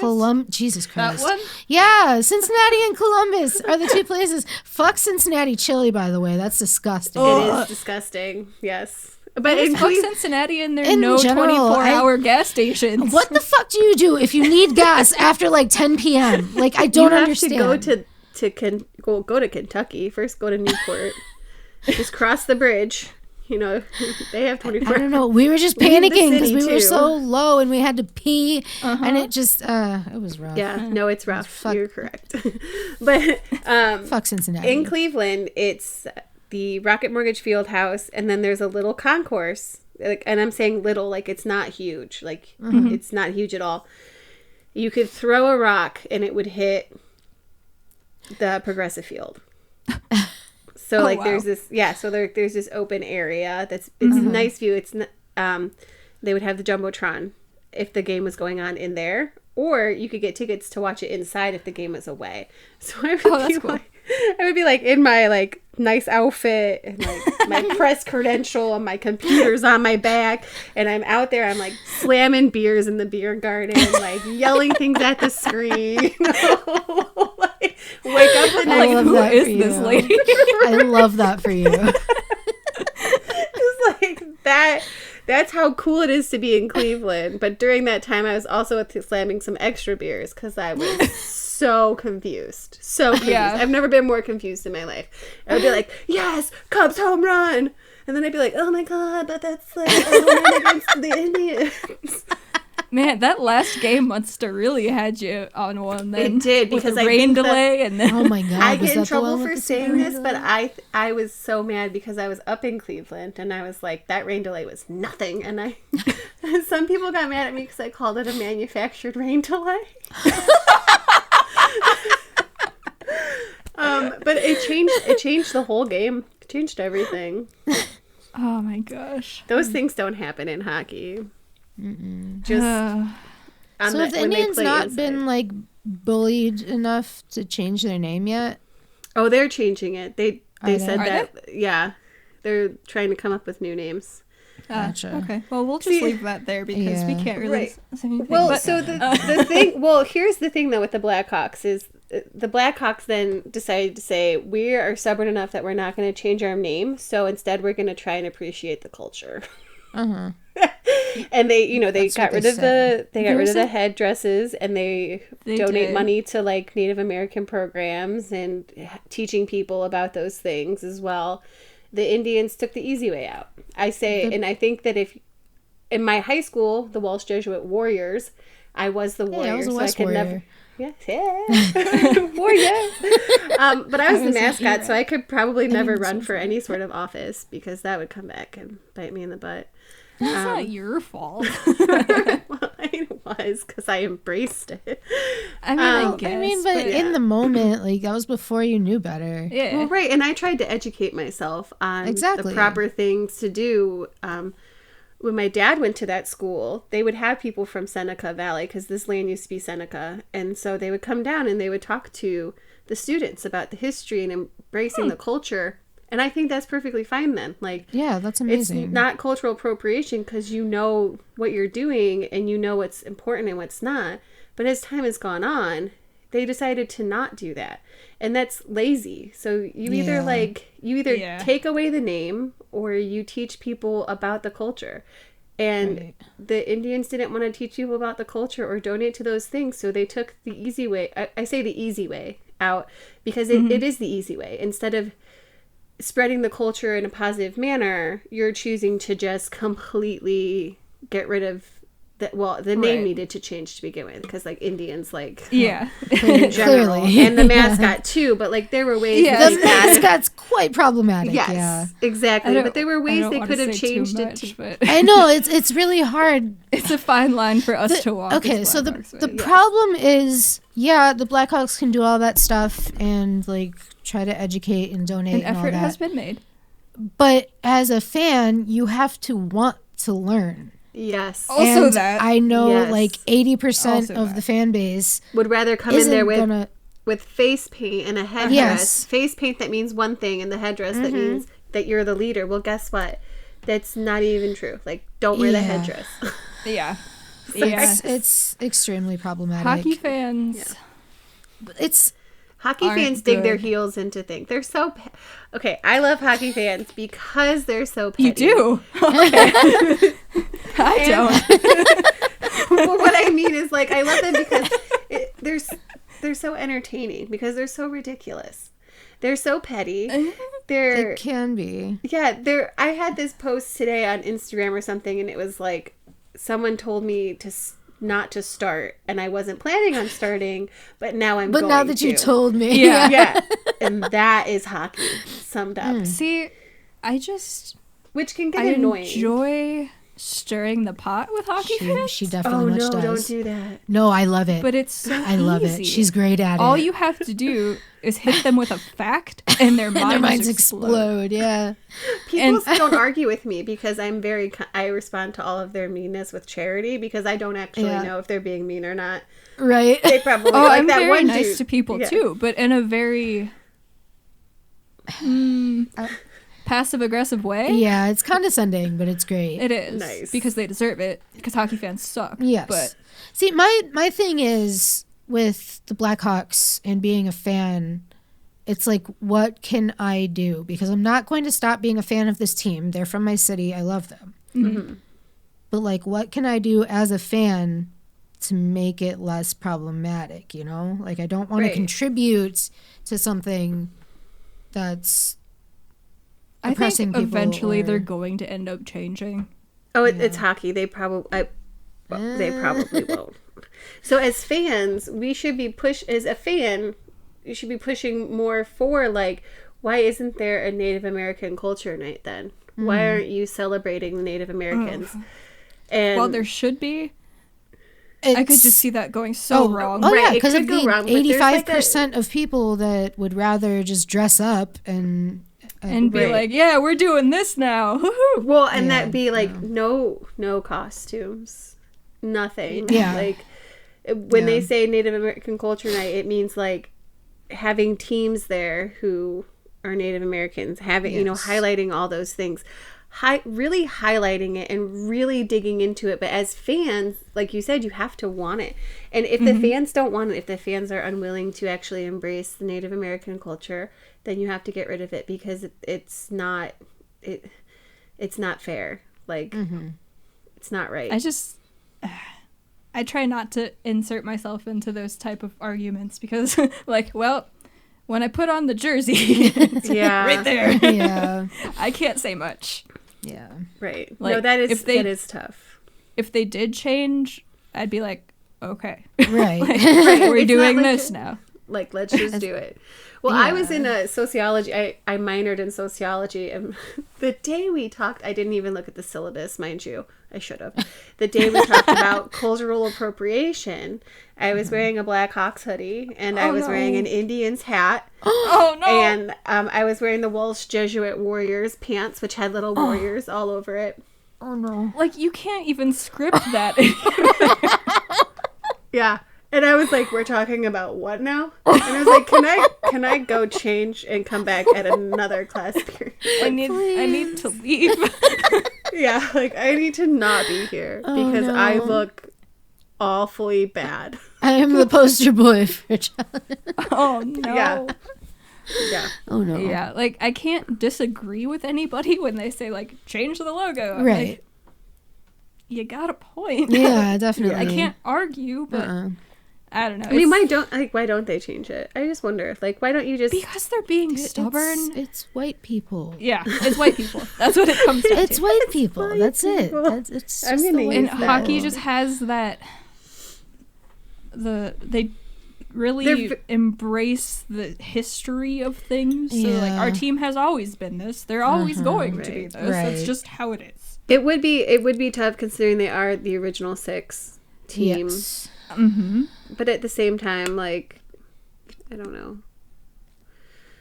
Sometimes I think about it. I'm just like, if they do change the name and the logo, I have a closet full of all of this stuff. Yeah. Yeah, that's true. They could name them like they should one up like the IceHogs, call them like the Chicago Wild Boars or something. I was wondering where you were going with that, and I'm not disappointed. Ice boars. Ice boars. The Ice Boars. Oh my god, that's great. The jokes you can make, like he So pushed him many into the jokes. boards. Like, I could see that being an ECHL team. his boorish Yeah. behavior. Oh my Oh, god. no. Eddie Olczyk would die. Oh my god, him and Pat would have an aneurysm. They'd be They like, would the never jokes stop. make themselves. Oh, This God. game is boring. I could never see an NHL team doing that. I could They see should the logo. though. What They if they should, just but there's no fun in the NHL. What Yeah. if they just drop the black and turn into the Hawks? The Chicago Hawks. The Chicago Hawks. Ugh. I mean, they already I'm not called them saying the it Hawks. sounds good. I'm just Why don't they just change the logo to an actual Blackhawk then? That's what I'm saying. Just a bird. Just a bird. Like the bird or I like mean, what's the wrong with plane? bird? Or what? the- Or the plane. The plane. Yeah.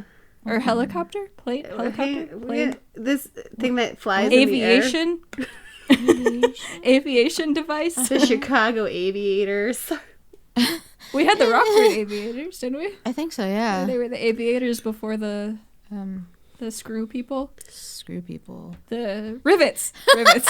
Screw people! Oh, I'm done. That's what they Okay. Oh my gosh. I think they should just be called like the Chicago screw Red people. Lines or something like No, now they are the Chicago Screw People. That's that. Chicago.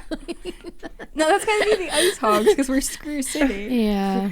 When you can't name them anything about the mob because Chicago keeps trying Oh, to, Jesus. to like separate themselves from their history. Like Yeah. Good luck I with will, that. I'll always remember the Valentine's Day massacre. I wasn't there, but like I'll never forget it. Yeah. I don't know. I don't think there's anything problematic about the IceHogs.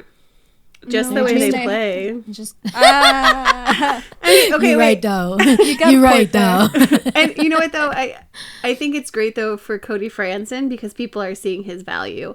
I don't think people were seeing what a good player he actually was, and they kept trying to put him on the first line, and I'm like, yeah, well, he's not. That's not. Yeah, no. Right. But he's such a great mentor to these players. Yes. And He does needs this- to. He is more of a coach from my view of everything. There we go. I'm just Prepare saying yourself. from my view of things, which is badly. Some things are in the way. Clearly, I don't see everything. I don't know what Derek King says to these people, but like, it just feels like they respect Cody Franson more than Derek King almost. Maybe he gives them that role. Maybe Yeah. he says, you know what, you are the leader on this team. You're a good Right. veteran. Like, I'm I going to mean, give I you call this him role. Dad. I don't know how old he is, but I call Daddy him Dad France. just Oh, because wait. Yeah, we Daddy call him- Franson. Hold on, wait. That doesn't sound. Careful. So sorry. That does not sound right. I'm No, sure somebody calls how him old- that. Hold on, I need to Google how old Cody Franson is. He's younger than 30 me. something. I'm 35. How old are you? Yeah. You're 35? Okay. So I think, what is he, like 30, 32, 32, 30, 33. 29? We could just throw out every number under. He's 33. There we go. Okay. Okay. I didn't think he Okay, was so that he's much like 5 younger years than me. older than me. He's 5 years old. I could call him Dad. No, I'm not calling him Daddy. Dude, I mean, will I tell could you, do that, but It is so weird to have kids on teams that are 18. Because I'm dude, like, I swear, I'm old enough to be their mom. I'm old enough to be their mom.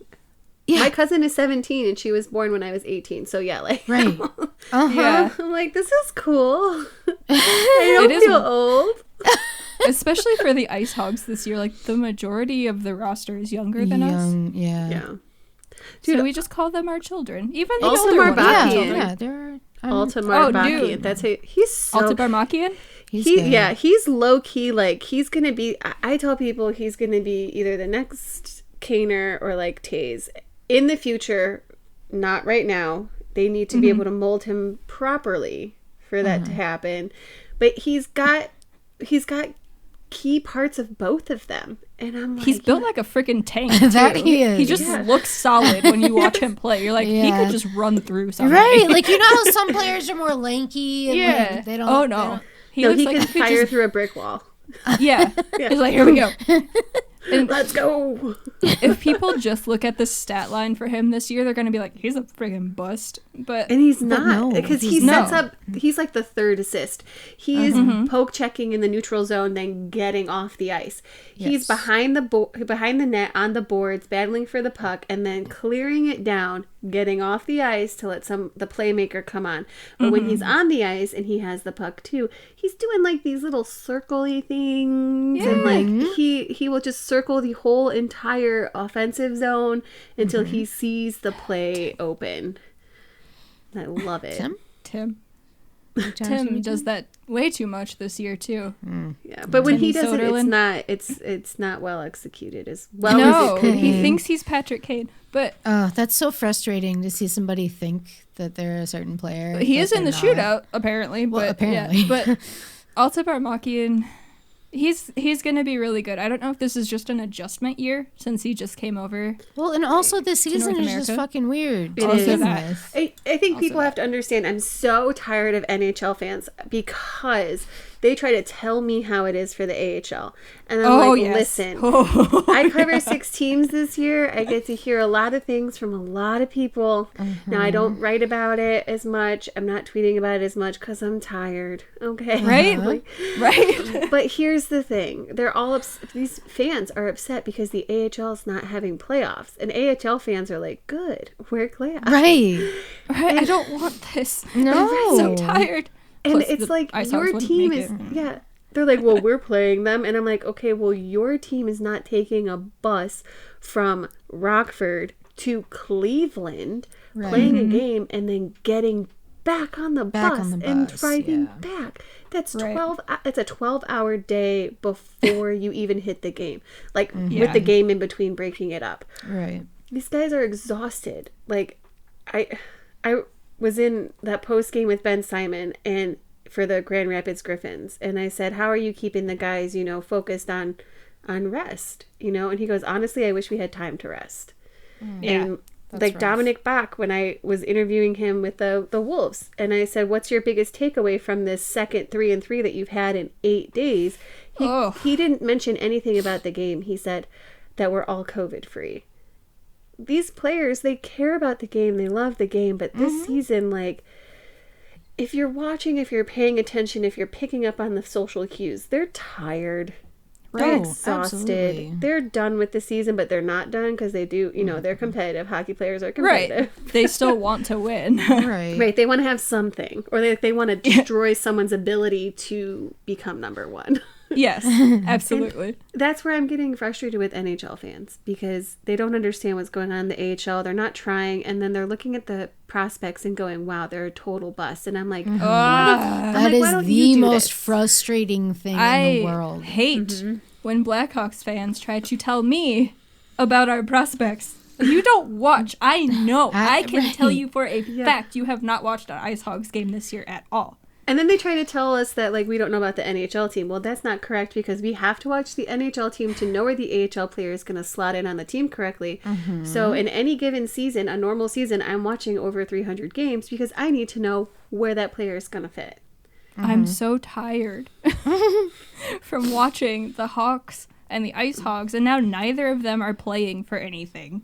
Right. So it's even more exhausting. And then you have this fucking taxi squad bullshit. Oh, it's all. Let's talk about that. Okay, let's please talk about the taxi squad. I know squad. we're going to talk about fights and stuff, but I feel like this is more juicy. Yeah, you know what? Fuck the NHL Department of Player Safety. They fucked that shit up.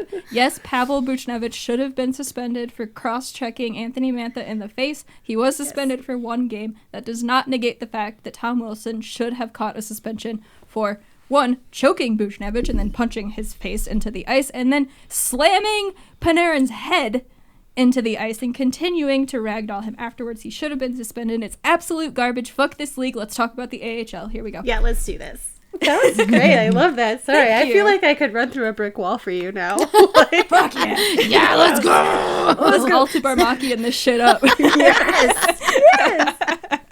I'm here for it. I love it. The taxi squad is awful, especially since the players are making AHL money on the taxi squad. So, like, where are they living? How are they paying for that? Tell me all about that. Like, if the AHL players are taking this pay cut and you have them living in Columbus isn't too bad for that, but like you have them living in New York, you have them living in Chicago. I want you to tell me. I want you to, or LA. How about that? I want you to tell me, where are these players living? Are you helping them live? Maybe you are. I don't know. I'm not in those post games. I'm not talking to those players as much. But like, what are we doing here? And the taxi squad has left teams depleted. Completely depleted. I think there's value to an expanded roster. I think there's value to having 3 goaltenders up in the NHL. In the NHL, maybe. Yeah. I hate a 3 goalie system. It doesn't work in Rockford. It doesn't work in Chicago either. Well, apparently. Sorry, Colin. It works really great in both Grand Rapids, with the Detroit Red Wings system and the Columbus Blue Jackets system. Not that they were winning, they've figured out how to do it, because Chicago they both have and Manny Rockford Legacy. have it. I mean, there you go. There you go. The thing, though, is the biggest problem is with the goaltender situation is goaltenders have been getting hurt because there are 0 rules that keep a goaltender safe. You can come in the crease, you can rush it like no other. I mean, last night, I think one of you saw the tweet, but Justin Kappelmaster, he's brand new to the Monsters, okay? He's laying on his back.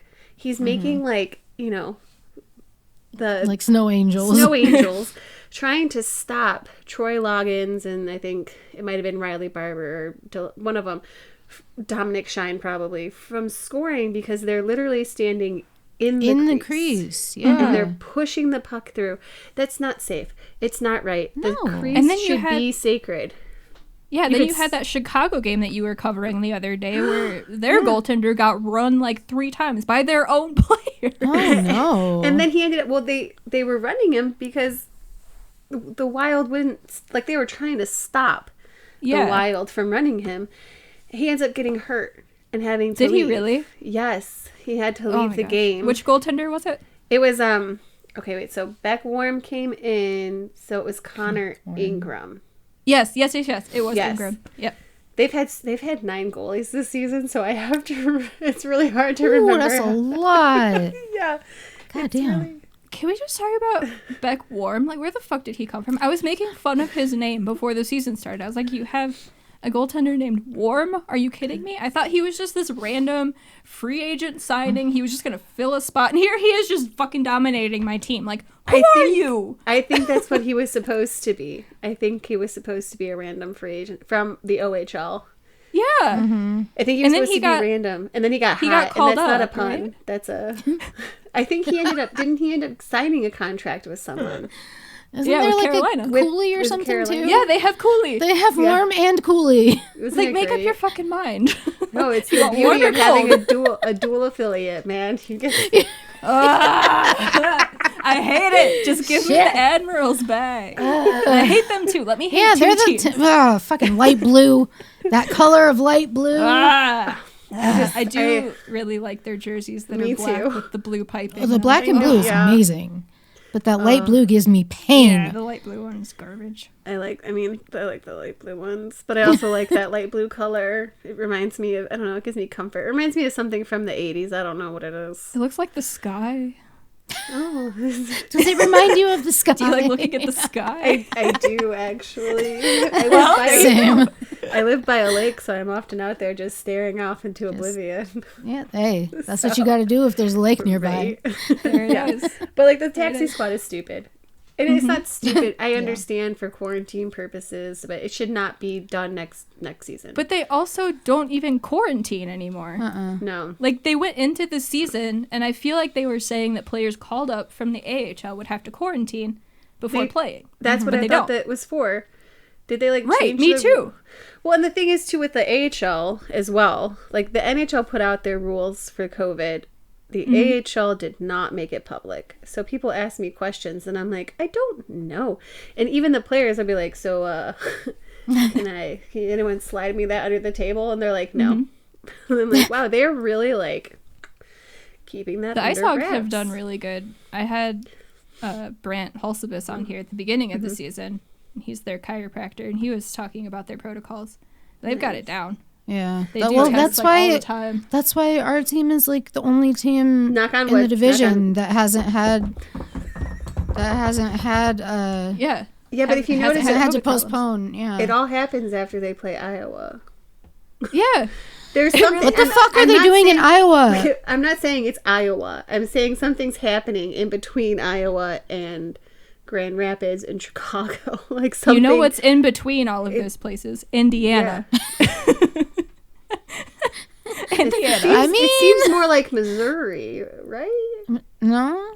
They wouldn't have to go through Missouri unless they went No. south. Where is Iowa? Iowa's It's right under next to us. Iowa. Yeah, Wait, is there's it like really right Illinois. next- Iowa's connected Illinois. to Illinois. And then Iowa, Missouri is right Missouri. underneath it. They're both connected to Illinois. Oh, okay. Wow, my brain just was like, Yeah, so to go from I Cleveland swear I'm to smart. Iowa, you'd have to go through Indiana, Illinois, and then to Yeah. Iowa. Yeah, okay. I think it's Indiana. it's got to be Indiana. It's- Fucking Gary, it's right? Somewhere. It's fucking good. Do you, can you Armpit can you of the go Valparaiso anywhere? It's Valparaiso. Can you go to any of these Okay. states without going through Gary? If you don't take the fucking Skyway. Ugh, no. I hate it. I hate You know it. what, I you have should a just very drive into Wisconsin, take a boat across the whole way to Michigan, head right down into Ohio. You're fine. It won't take that long. Or you could just like super easy. It's so easy. Just take the boat. Just take the boat. I'd say just take 75 down toward Indianapolis. No, take the boat. Okay, Take the take the boat. boat. We're taking a boat, okay? Because it's just more fun that way. These road trips aren't long enough. The AHL needs to make them a little bit longer. They need to add a boat to And the the boat Yeah. needs to be. I mean, it's better than taking the Chicago Skyway. It really is. That thing is fucking terrifying. She don't like bridges. I have a very large fear of bridges, and so I like bridges. the first time I saw this monstrosity in front of me, it was a problem. There's just always bad traffic when you get off of it. We always do it at night, so we don't Oh, have that okay. Well, problem. that's smart. Never mind. Then it's not that. Yeah, whenever we take road trips, we go overnight, so there's never traffic. Oh, that's smart. Yeah. Well, really, it's just us leaving after I get off work. But Yeah. like now I don't work. So. Oh no, we're still gonna have to drive overnight because I don't want traffic. Yeah. We'll just leave at like 7:00. Sure. All right. Where are we going? I don't know. Let's fucking go. We have to go Where are we eventually at some point. That's how I once it's came home safe. the last time the Monsters Friday night game was canceled, and I was like, it was noon, and I called my friend Veronica, and I was like, "Hey, Ronnie, I'm coming in."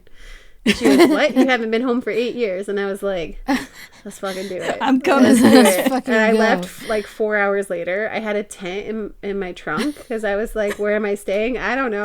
Like, I stay with Veronica. I've slept Okay. in my car before.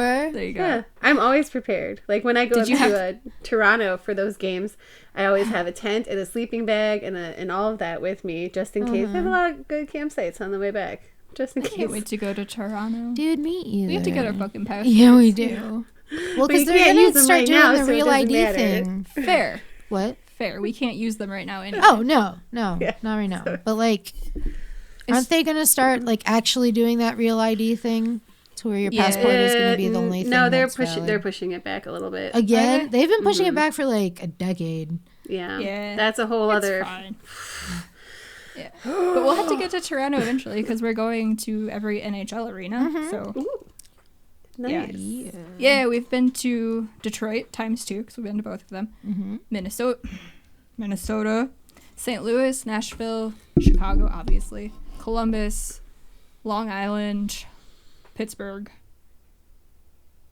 the 2 Florida ones, Colorado. I think that's it. Yeah, That's a lot of Chicago, them. Columbus, Arizona's is Detroit, nice. Minnesota, Is St. it? Louis, Nashville, I like Florida, Arizona. Tampa, I like Gila, Colorado, yeah. Pittsburgh Islanders. Better than jobbing.com or Love it. Love it. back Oh when they yeah. were actually in Phoenix. Yeah. Yeah, but yeah, this fucking taxi squad. And Right. Okay, but the thing with the goalies though is yes, goalies. having the 3 up there, they would always just take them when the AHL team is hot, no matter what AHL team it is. And there are so many, because inevitably just life happens and someone gets hurt. It's not because they want to just take a goalie. I don't know, because they kept taking Delia from us when we were trying to get a playoff spot. And then they that injured was him. the most frustrating thing in the yeah. world.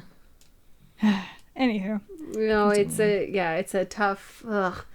But see, there's so many good goalies, and we're seeing that in the ECHL that have gotten their chance to play this year. That it's like, why aren't we giving these dudes a chance? Like, they're good, all because we want to ride a semi-decent goalie for 7 years in the NHL. Like, what Carey are we Price? doing? Well, Carey Price? Shots fired. like Shots right, like fired. we're letting one season of genius allow someone to sign a $10 million contract with a Bop. team in Florida. Bop. Bop. Bop. How about a Jordan Bennington? Oh. That was a contract. Woo! What was it, 5 for 5? Something like that, yeah. No. Oh, it was beautiful. I saw that news come through. I was like, I think with any of the little players, bitch. I don't He like is. long term contracts. I don't think it's Bennington good for the is a player, and I bitch. don't think it's good for the teams because especially life not happens. goaltenders. No. Yeah, especially not goalies. And there's just so many that are good out there. Like, and we're seeing that this season. And so I hope that the 3 stay so that these guys in the ECHL they retire so young because they don't have a place to play. And Right. we can't have more teams because honestly, after Seattle, we need to like grow 30 the teams a game a lot. little bit, you know. Yeah, yeah, that would be a good idea. Great idea. Yeah. Because no more teams until everyone's sold out. How about that? Ooh, that's asking a lot for Florida. Arizona, Well, Ottawa. I don't know why the Panthers get so much hate. Me either. I don't about either. their They have a really their nice arena. Yeah, their arena was And it's a lot great. of fun. They have fun in-game talents, I guess, your game hosts, whatever you want to call them. No, we had a great experience. Yeah, they do a really nice job. They have a whole outdoor thing before the games. I guess just nobody thinks to go to Sunrise, Florida, but Miami's It's right right by Miami, yeah. I mean, that's the thing, though. Like, if you're in Miami, where are you going? Like, are you really wanting to go to a hockey game, or are you like? But you could go to the game first and then be like, let's and go then to go Miami. party in Miami. Yeah. Oh, that's true. Okay, so you guys need to be on the board of tourism down there, because I didn't actually think about that. So really, they should only have day games, because where do people in Florida want to go when it's too hot? That's very smart, And actually. an ice rink. It's cold in there. It Remember, is Jeff? cold. It's cold in there. We had people, IceHogs fans, IceHogs season ticket holders. You fucking blocked me. I don't care. I'll call your ass out. We're gonna talk about it. This man said that the BMO is too cold. I was like, there is an ice surface right there. Put layers on. You don't want the ice to be mushy. Your players are gonna get injured. Of course, Right. it's cold. There is an ice surface. Although I will say, okay, that brings us back to Chicago Wolves. Oh, When the ice is, but it makes me laugh, because when they have a really big event and they have the fire on a lot and skates comes out, the ice is always trash, and there's a reason. I'm sure. Because it's too warm in there. And the same thing had happened in Cleveland a few times, because both the Cavs and the Monsters were in the playoffs at the same time, and so that fire was going off every night. So it never got like really cold in there. yeah. And it just always makes me laugh when people are like, why is the ice so bad? I'm like, I don't know, it could be the fire. Fire? Fire? It's probably the fire. And then it's they still- smoke and you then- out, and then so you there's- can't there's no breathe vent. for the first period. There's no ventilation. You're just like, So you can't see I the love ice them. because it's so smoky. I just You love can't- them. I love it. I know you guys don't love it, but I love it. It's so I just great. don't get it. It's I It's so don't. hockey. It's so And their fans are fucking confused. it's so minor league they're hockey. because they're wearing Blackhawks jerseys, but like that's not your affiliation. I know, And but it it's just- right there. It's right there, but I don't think they they hate know the what they're cheating for. Oh, I know. It's your so prospect. Isn't it funny? It's really to me. It's funny. Like, I know a lot of people who are like, "Oh yeah, go Blackhawks, go Chicago Wolves, f the Hogs," and I'm like, "But like, in, Yep. But, in like, like don't 2 you- weeks, don't you're you gonna be get it? cheering for that goalie. You know that, right?" Did you get it? You don't understand? No. What? I'm talking about the fan. Oh, I thought you were trying to say something to me. I was No. like, what are we talking about? We're on the same page here. It's like, keep secrets from her. She can't hear us. I love it. Block the mic. Yeah, in Chicago tears. Wolves fans. You know what though? I love them. They welcome me with open arms. That's what people don't understand, is that the AHL is fun and it's good hockey. I think they're still under this illusion that it's just fights every 2 seconds. It's really and not, It's though. just a bunch of players who aren't going to go anywhere and just It's not the playing case. You get to see so Yeah. many incredible players start out and develop. Yeah. And like you can spot the good ones. You can say, hey, I don't know what it is about him, but he's got it. like Alti And- Barmaki. Exactly. Like Yes. It's just fun. anyway, only 6,200 people can fit in the BMO. Told you. Oh, really? You That's did. small. I guess double. Yeah, because whenever it's like sell out at 5,000 or Yeah. something, Okay. which they rarely hit, but you know, it's fine. Girl Scout night. Ah! No! It's so bad. It's so bad. Have you ever been to a Girl Scout night game? Anywhere? No. Well, I went to a Girl Scout Disney on Ice when I was living. no. That sounds That- even worse. Yeah, it was great, and there was a bunch of guys there with their children, and they were trying to buy my Devin Hester jersey off my back because it was the year Aw, they went to Hess. the. It was my like favorite. it was so hard to find. They only made so many of them. My dad bought it for me when I was living back in town for a little bit, helping my mom's best friend move, and I wore it to Disney Princess on Ice. Sure, why not? Why not? Why not? I don't know. I miss Hester. Me Yeah. too. I do too. I He was know. fun. He was. Remember when the Bears were fun? Anyway. Anyways, yeah. But back to... I probably shouldn't have said that stuff about Cleveland fans. I feel kind of bad now. We can cut it if you really don't think it We should probably be there. should, just because they're going to be one of the teams I'm still covering next season. That's fair. I'm so sorry. I'm normally surprised. not a cut anything person. I'm normally like, keep it all in. And then I'm like, oh, it's been a rough season. Like, It really has. All around. The taxi squads made it worse, though. I didn't Yeah, keep they up with did. it. Dude. People were monitoring transactions, and I'm like, I ain't got time for that. I looked was to see every who's on the fucking roster day of. morning. Yeah. Or Every fucking day. I was trying to keep up with it for the longest time, but just like the past few weeks, I have given up. That's how much I was trying to keep up with it because I just waited to see who was on the roster. It's like, is Brandon Peary playing tonight? No? Cool talk. Yeah. Like, that and the poor thing is, guy, no one dude. knew who was playing either because Yeah. Right. COVID or like some people were taking like mental health days from other teams and Yeah. you know, that is one thing. Okay, that's another thing with the NHLPA and I think the AHL was a little bit more understanding of like mental health and taking days to be with yourself and your family. The NHL just kind of like I don't think they care about mental health as much as they say they do. And you know, They say a lot of things. and I think that's where, you know, some fans of the NHL also I get mad at is they say they care about mental health, but here's Robin Lehner and he's trying to voice where he's at about what's going on. He's not trying to say anything super bad about like, don't get a vaccine or don't that, but like, Yeah. he felt like they were now using it as like,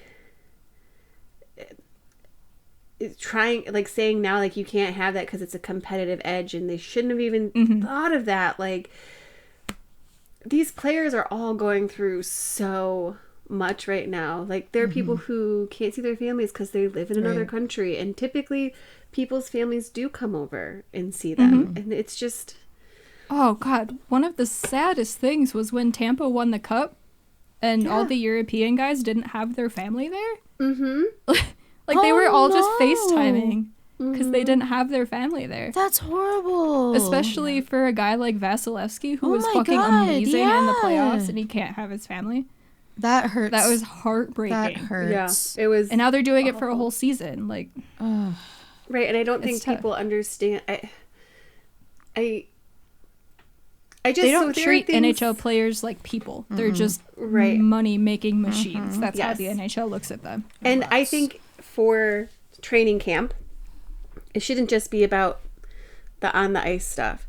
They need to do things like have anger management classes. They need to go over like, you know, ways to respond to people maybe on social media, you know, kind of give them tips in that area because, you know, sometimes you are getting bullied and just tell them you don't have to respond to everyone. You can mute all of your fans. It's okay. You're in the season. I've probably tweeted about some player being terrible. Probably Mark McNeil. Oh, Mark McNeil Useless, was a big you one. mean? Useless, yeah. oh God. That was so rough. many fights about that was rough. People were like, but the numbers, and we're like, shut the fuck up, watch him play. Somebody's gonna produce. It's like Patrick Kane this season. He's fucking 5th in scoring last time we recorded. But Yeah, 'cause talking about look him at his playing like numbers. shit, but it doesn't look like it because Right. he's on the leaderboard. That's so Not everything is frustrating. about the numbers. It really is. People are like, but the points. like, no. But people tweeted them and they see it, or even they just say their name and their families search the names just Yeah. because Yeah. they can't always be at the games. And people are like, oh, their families are stalkers. And I'm like, no, they're just trying to No, find that's information. not stalking. That's Like they just want to be involved. And so they need to teach these players and go through and be like, it's okay. You don't even have to have social media. You know, like it should be our job to market you. It shouldn't be your job to market you to the masses. they don't like them to have personalities anyway. Right. I mean, Well, to a sometimes point, when they depends. do, they're Tony D'Angelo. Well, there's him. Another There's great that. move by the Rangers. Oh God, the Rangers this season. Such a But mess. the poor Rangers. Oh, not even the poor Rangers. No. Not really poor Rangers. Poor Rangers fans. Yeah. Yeah. This season. Yeah. It's been Poor a Rangers mess. players who thought this was going to be a good season. Yes. Oh, that too. That also. Yeah. But so at the beginning of the season, though, they also need to talk about these mental health things. They need to know, like, Absolutely. they need to have these people on hand to talk to them about, alcohol abuse and about, dealing with mental health during the season. They need, there are a lot of religious guys too, and they need to start having chaplains be nearby, or, give guys a list of churches or mosques or temples or any of that they can attend while they're on the road. They need to make the road schedule also conducive to being able to rest, to relax, to go to church, to go see your therapist, to talk, all of these things. Even if you're not religious, there's something that you do that puts you in that right mindset. And the NHL needs to focus on that. Start with the beginning of the season, gauge where all your players are at, and then provide the team with the tools to allow them to succeed mentally, because it will only make things better on the ice. And just like I said, if I was director of player safety, I would say you need to go to anger management classes, or you two are always fighting, you two are always at each other. There needs to be some sort of quote unquote couples they're what's going on here? Is this off the ice? It sounds, it's kind of like with the Falcon and the Winter Soldier. I don't know if any of you guys have seen that, but there's there was essentially a couples therapy scene. Stuff like that is super important, and I think it gets lost in the games. I think it gets lost everywhere. And then when Steve Montador commits suicide, everyone's shocked, and it's like, okay, are you? Because Clint Rife also did it. Clint Rife also did it. So clearly there's some issue going on that needs to be spoken about. And then everyone's wondering why the Hawks were not playing so well. Well, I don't know. Maybe because they've lost two people that they've loved in 2 years to something like this heartbreaking. Maybe we should start focusing. Maybe we should start focusing on getting them better that way before they start trying to win a cup again. But sorry, I get really check in with your players, see how they're doing. Right, and the fans need to chill sometimes. Yeah, they do. Oh, you could say that again. Yeah, they do. And it goes back to attacking them as humans. If they have a bad game, going on social media and tagging them hey, you fucking suck. Blah, blah, blah, blah. You can talk or about somebody without wife. tagging their action. Dude. Yeah, that happens so often. That's psychopath behavior. Tagging the people that love them. What do you think they're gonna do? Call up their husbands, be like, hey, you had a bad game. Right. They know. Yeah, they know. It's just evil. That's where there's a line that beat reporters aren't supposed to cross, and I'm unafraid to cross it when people are acting like that. I will be like, no, don't talk to someone that way. And then if a player does it, I'm like, okay, no, you shouldn't talk to them that way. It's you just killed all of this momentum that I had. Right. I was I was getting people to be nice to you. Right? Yeah. Don't be mean. Yeah, but all these teams employ sports psychologists, but what do they do? What do they do exactly? Right. I don't actually know. I mean, I don't know if every team does. I know Chicago does. Yeah. But I think the Monsters had someone that they can go see. I think it's part of the Cavs umbrella. And I think a lot of somebody. Yeah, but a lot of it is after injuries more so than anything else. But also, that's a big time when people are going to need counseling like that. It is, right. But it shouldn't only. But it should absolutely not. No, it should be anytime I feel like I need it. Right. And should there be a team counselor? No, there should be someone that you can set them up with or give them in the area that they could talk to, because a player needs to know that they can go to someone in privacy and not have it affect their contract. And I feel like the mental aspect of the game affects too many people's contracts. I wouldn't want the same counselor as you. No. That'd be weird. No. Because you just spend the whole time what's the other person exactly saying? Yeah, right. Well, and counselors are human. It's kind of exactly. It's kind of like what I tell people about priests. You could, outside of the confessional, if you tell them things, they're obviously not bound to keep that a secret. They probably will. I mean, like I said, outside of the confessional. Yeah. But they're human. So, like, they could just be at the bar kicking it with their friends and then say, oh, yeah, no, I heard that too. And then be like, yeah, anybody whoops. can slip up. Yeah, for sure. And so it's like important. completely unintentionally. Right. And then also different people have different things that they're dealing with. And not every therapist has that skill to work with. So there's a lot of work to be, and I think every single sport should honestly do it, but I feel like it's been really bad in hockey. It's been really bad, I feel like. I don't know if it's like because it's so aggressive, so they just like fuel aggression in these players or something. I don't know. I think so. I think people are mistaking it for passion. Yeah. Big when it's really there. just people Projecting. really having a rough time. Lots of projection in this. Lots of projection. Industry. Yeah. So much projection. So much. So much. But I mean, they just also, it was told that the whole Blackhawks and IceHogs organization has a chef that makes them all breakfast and lunch every day. And he also teaches classes, like cooking classes, so they can learn how to eat best on their own. Like, and I think that's super important too. Yeah, teams need I mean, they're not little things, but they need other things like that too, because a lot of these guys have never had to deal with living on their own. Like, they've gone from living with their families to either billeting or going to college. And then now billet parents are amazing. Like, billet parents, they're not making... Like, God bless them. They, like, treat you like you're their child. So they're like, I'm going to make this for you. Like, I'm going to want you to do your laundry. Like... So not only are these players dealing with having to perform night in and night out so they don't lose their job or get sent down and make less money, but then they also have to figure out how to just be a human. That would wear on just anybody. Basic survival. Yeah, especially in a season like this where it's so condensed, you don't have time to think about anything else. It's just hard. It is hard. So I don't like, there's a if lot it's that hard can be for us, I can only imagine how hard it is for the guys who are actually going out there and playing. Right. Like, I'm sitting on my fucking couch watching these games. I know, I'm like sitting in my chair, like... Yeah. I'm like, tweeting.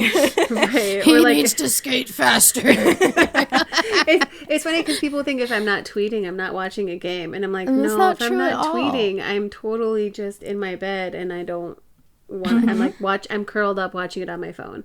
Yeah. Because I can't be on the computer all the time. Yeah. Like, it just can't. Yeah, for sure. Yeah. Like, this season, I've barely watched any other teams. Like, I'll have it on, and I have NHL Network on every night when I'm editing or doing anything, so I see the highlights. But in a normal season, I'll watch as many games as possible. Yeah, same here. I'm burnt. If one of my teams aren't playing, I need a break. I don't want to watch. I don't want to analyze what is going on the TV, because inevitably I will. That's what you do. That's what players have been trying to get people to understand for years. Yeah. Is they're not always watching hockey. When people were like, how would people not know about what happened in Minneapolis? Or how would they not know what's going on, with COVID, when they said the monsters were like, this is like a thing that's really happening right now, because they turn it off. They turn off the social media. They don't read the news. They talk to their families, their loved ones. Like, some of these guys, they go on vacation and they're just like, go somewhere where they don't have service. Like, they don't always see these things. When they're not in a game, they're trying not to think about it too much. And so I think one thing the pandemic did do is give people a little bit of a glimpse of what some of these players go through in the season. But I don't think anyone's really kind of like put that together, Yeah. These are hockey fans you're talking about. Yeah, hockey fans. Hockey fans are the best. Yeah. But if something happens to a person, whether it be on the team or a fan per se, 100% it's hockey fans that are stepping up to help them. That's also true. When we say hockey fans are terrible, it's like you're stereotypical. Like, there's millions of fantastic people out there. For sure. Even after Humboldt Oh God. Like the yeah. whole fucking world was Yeah. like sticks out for Humboldt, like Right. making. Because there's so many people, but it's still such a tiny community because Yes. hockey's It is. so It's niche. so small, yeah. Think about how many people tried to save the University of Alabama Huntsville hockey team. Yeah. Yeah. Which, since I said it, can somebody please create a conference for them to play in? Because there's actually really good hockey players on that team. Thank you. Thank you for coming to my TED Talk.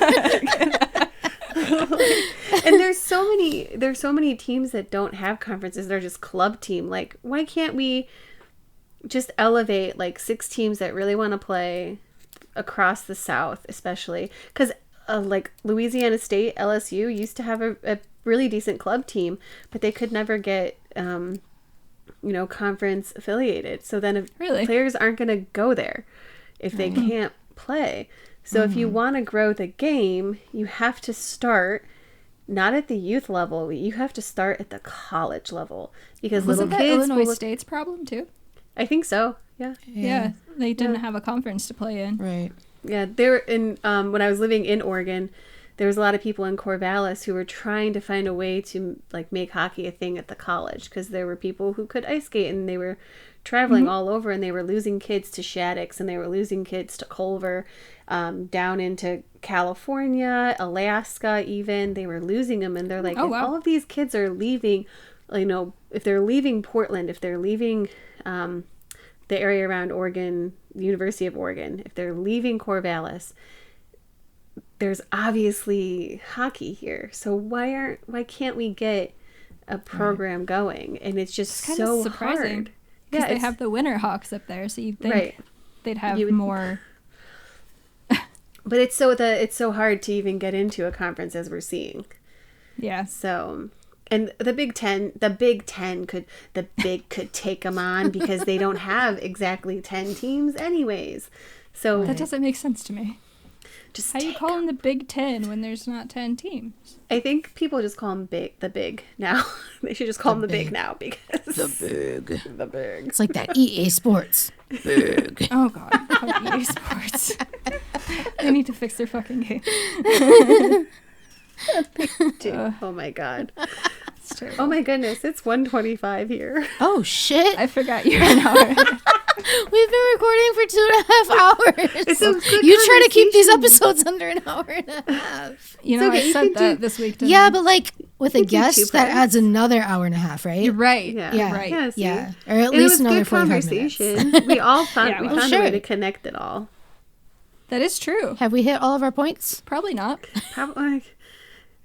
I think it was good though. Oh yeah, no, definitely. Yeah, I think we hit on some things that needed to be talked about that I don't think we agree. realized needed to be talked about until we started. Yes, Yeah, for sure. for sure, for sure. At the end of the day, the season is just freaking exhausting. Yes. Yeah. Yes. And I've never been more excited for a season 10. me either. Dude. And I hate saying Yes. it. Because I Me too, know that 'cause I once love it's hockey. done, I'll be like, I want hockey. Why is it Oh. over? I won't. It's just hard to get excited. It's just hard to get excited like about games that are currently being played within the Rockford and Chicago.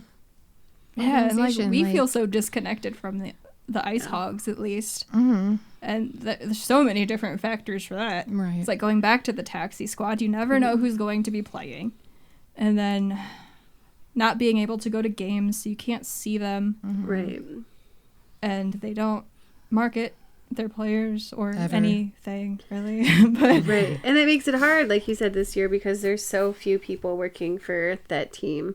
Mhm. And I think Iowa's dealt with that in Texas this season. Just really can't.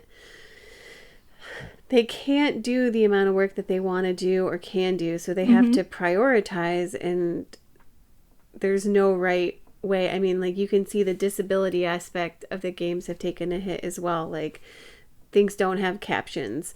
Yeah. Things don't have alt text. I've been really bad about alt text on the back of my GIFs when I put them up on Twitter. Oh God, me too. Oh, you're a GIF person? Yeah. Oh, Is no. it GIF? Yeah, Choosy moms choose GIF. to be fair, typically I was on a podcast last week too, and I was like, well, I usually say GIF. just because I don't know, because it's like, well, these are like a gift to everyone's eyeballs when I make them, but also like Jif peanut butter is one of the best, and like Jifs are but that's good. a J. It is a Not a J. G. It's a GIF. It's a gift. It's GIF. Shoot.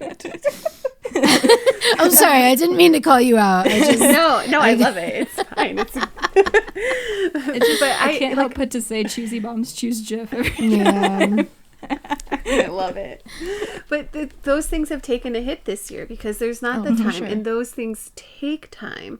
Yes. And I feel bad even when I don't, because I have blind followers. I have a lot of blind followers. I didn't realize how many hockey fans are blind or visually impaired. Like there's a whole, well, one of the Rockford IceHogs beat reporters, Josh Barlog for On Tap Sports, he's visually impaired. That doesn't sound familiar at all. Yeah. Yeah. Interesting. So how does someone that is visually impaired, how do they watch hockey? Like, They listen to it. right. Like, so is it just like a radio thing? A radio. So Josh was on my own personal podcast and we talked about it. And before he used to be able to like go to games and listen, but now there's such a delay between the radio and what's happening on the ice. It's almost like not fun, you know, like, Yeah. so he'll listen to them, and he depends a lot on play-by-play, and that's what's really hard for the AHL is they're doing both the radio and the television. So there's a lot of color commentary. Like there are times when I'm listening to a game, trying to watch 2 games or something, and I realize that no one's been talking about the actual game. They've been talking about a player. And so people who are visually impaired, they depend on play-by-play 100%. Absolutely. I think Joey does a great job. Oh, for the he Avs. does, definitely. He really does. So does Tony Brown. The Griffins announcers, it depends on how the game's going. Like if the game is just boring, it's a lot of like color commentating, which I don't blame them. You know what I mean? Like it's but it's hard because you have to engage people as well when you're in the AHL. So there's like that weird line that you have to watch. But like some people that are visually impaired, they can still see a little bit, so they know what's going on, or like somebody will help them out. I actually had a friend who loved Rick Nash when I was in college, and she went to her Jackets game, and her first Jackets game, and her boyfriend at the time made like, he took one of those, like it wasn't Lego at the time, but there was one, it's like an ice rink thing. And you have players on it. It's kind of like bubble hockey, but it was like for your lap. And he took the top off and he put like Braille at the lines to explain like this is the neutral zone and this is that. That's and so okay, cool. I love this. And he guided her hands through it to say and like spoke to her what was hit right. Sweet. Right. My God. I haven't talked to her in like 11 years, and I hope that they got married because that's like the sweetest that's thing. the sweetest thing. Oh my God, I'm gonna cry. For real. No, Oh my God. When she told me about her first experience, she was like, it was the best moment of my life. And I'm like, oh my God. Oh my God. Yeah. And so there That's are people amazing. who take that time to like say it in their ear what's going on. And it amazes me like that we forget about how non-accessible most sports are to their fans and how many fans are like hungry for that accessibility. Like I always my parents are both almost deaf. Like my mom is deaf in one ear. She wears like hearing aids, and like my dad wears hearing aids, and it's still not I'm still having to like yell to because they refuse to learn sign language. But when I see things without captions, I'm like, oh, why? Or when somebody posts something on Twitter and it's just all text and it's a picture, it's a press release, and I'm like, could you like copy and paste before you save that, right? So that you can then throw it in the alt text. Like that only takes 2 seconds. You're not trying to describe a video that just happened. Like I get if that falls back. I don't understand how alt text works. So it when you're on Twitter, for example, you put up a picture or a GIF, and you click alt text and you type it up and you describe it. So if someone's using that, either say like it's called JAWS or Magic or any sort of reading program that reads things out, the alt text gets read. Oh, okay. Okay, that makes sense. So then it reads and it describes it, and so I try to be really fun and thorough when I describe these things, and I've had people be like, "Okay, Elaine, like that's a little that's enough. Like, you're good." And I was like, I just want to be thorough, okay? Like I want to paint the picture. They're like, I mean, yeah, that accessibility is super important. Yeah, I feel bad like when I upload videos to YouTube, they don't have captions because it takes a lot of time, and that's just me being lazy, and that's my own fault. And if you pay for it, it gets expensive. But when I post the clips to Twitter, I always put captions on them. Yeah. Well, and you're also not a professional sports team. Also that. So, like, there is kind of the value of, like, I get that the average person who's, like, a blogger or a writer, someone who has, like, multiple jobs or is just, like, a fan, like, I get, like, those things. But when you're a professional organization, if you even look at it from a marketing standpoint, like, why aren't you marketing to literally everyone? Right. Like, because it's hockey and they don't know how to market their product. But it's not right. And it drives me fucking nuts. And it's not just hockey, but hockey is pretty bad about it because it's like they don't want fans. I don't understand. I just think that it's I think because the hockey world is small, because everyone knows each other, it's not at the forefront of their mind. You know, like those things are at the forefront of, say, someone like Ryan Miller's mind because of the work that he does with sled hockey. And he used to have, I don't know if they still do it, but they had a foundation where they would get these special wheels that actually move well. In like grass situation stuff on wheelchairs. They would ask people to help fundraise and they would promote them, you know, and so that kind of stuff is always on the forefront of his mind. Yeah. But because everyone sees each other, they play with each other and all of this, it's not there. And that's why it is important to have these programs. Like the Cavs organization with the Monsters is so great. And the Chicago Wolves are great too. I don't know enough about what the Rockford IceHogs do with. Oh, they don't do anything. Don't worry about it. There's nothing. Nobody even knows we have a team. It's fine. Oh, but like the Monsters and the Cavs, it's real bad. Right. But they volunteer with like the Rockin' Wildcats, which is a lot of people with mental disabilities, like Down syndrome and stuff, and they have their own hockey team, and they work with them. That's so cool. They work within the community, you know, even with Pride Night. They do like all these things. I know the Wolves do a lot of stuff too, even under the radar. And so the players seem to have like it more. You see a difference in some of the players when they come to some of these teams because now they're seeing it, and now they're playing a little bit differently. The way they're talking about people differently, they're you know, the way they're spending their time off the ice is differently. Like they're seeing a whole new world, and I think more teams, especially in hockey, need to really have that branch out because you can't make a difference. You can't be hockey is for everyone if you literally don't even get to know everyone and across the board, like from accessibility. It's a good thing to say. Sure it is. It's a great thing to say, but you have to like, you can mean it in your heart, but you need to mean it in your actions. 100%. So that's what's so frustrating about the Wolves, because they absolutely kill it in every aspect of what they do. They do. I will say this. After now covering these teams and watching other teams and what they do over the years, I've always said, like, I would love to work for, like, an AHL team. I would love to work in hockey doing different things. Not, like, maybe be a scout or, you know, be a GM, but honestly would come down to working with youth hockey or working like foundations and stuff. And guess what?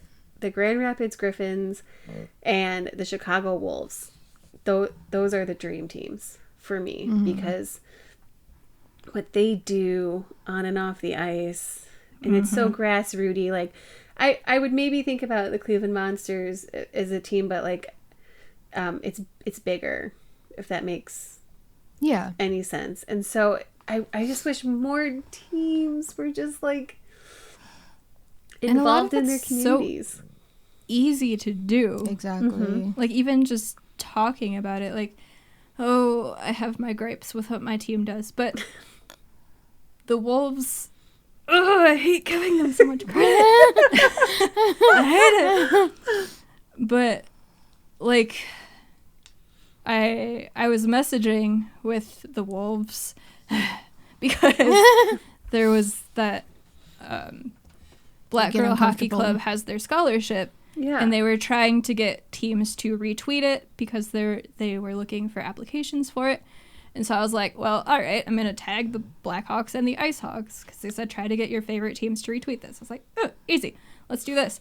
Well, we all know neither one of them weren't going to neither one of them did that. But I was like, I posted another tweet and I said, hey, since you both are good at social media, at Chicago Wolves, at Iowa Wild. And I said, the first one to retweet it, best team in the Central, whatever. I said, you can beat the IceHogs in another way. Here you go. And the only team to retweet it was the Chicago Wolves. Not only did they retweet it, they DM'd me and said, thank you for pointing this out to us because we missed it the first time. Holy shit. Yeah, you didn't tell me about that part. It's in our DMs if you want to read it. DMs. And so, I mean, I believe they're wonderful. Yeah, I love them. I'm sorry.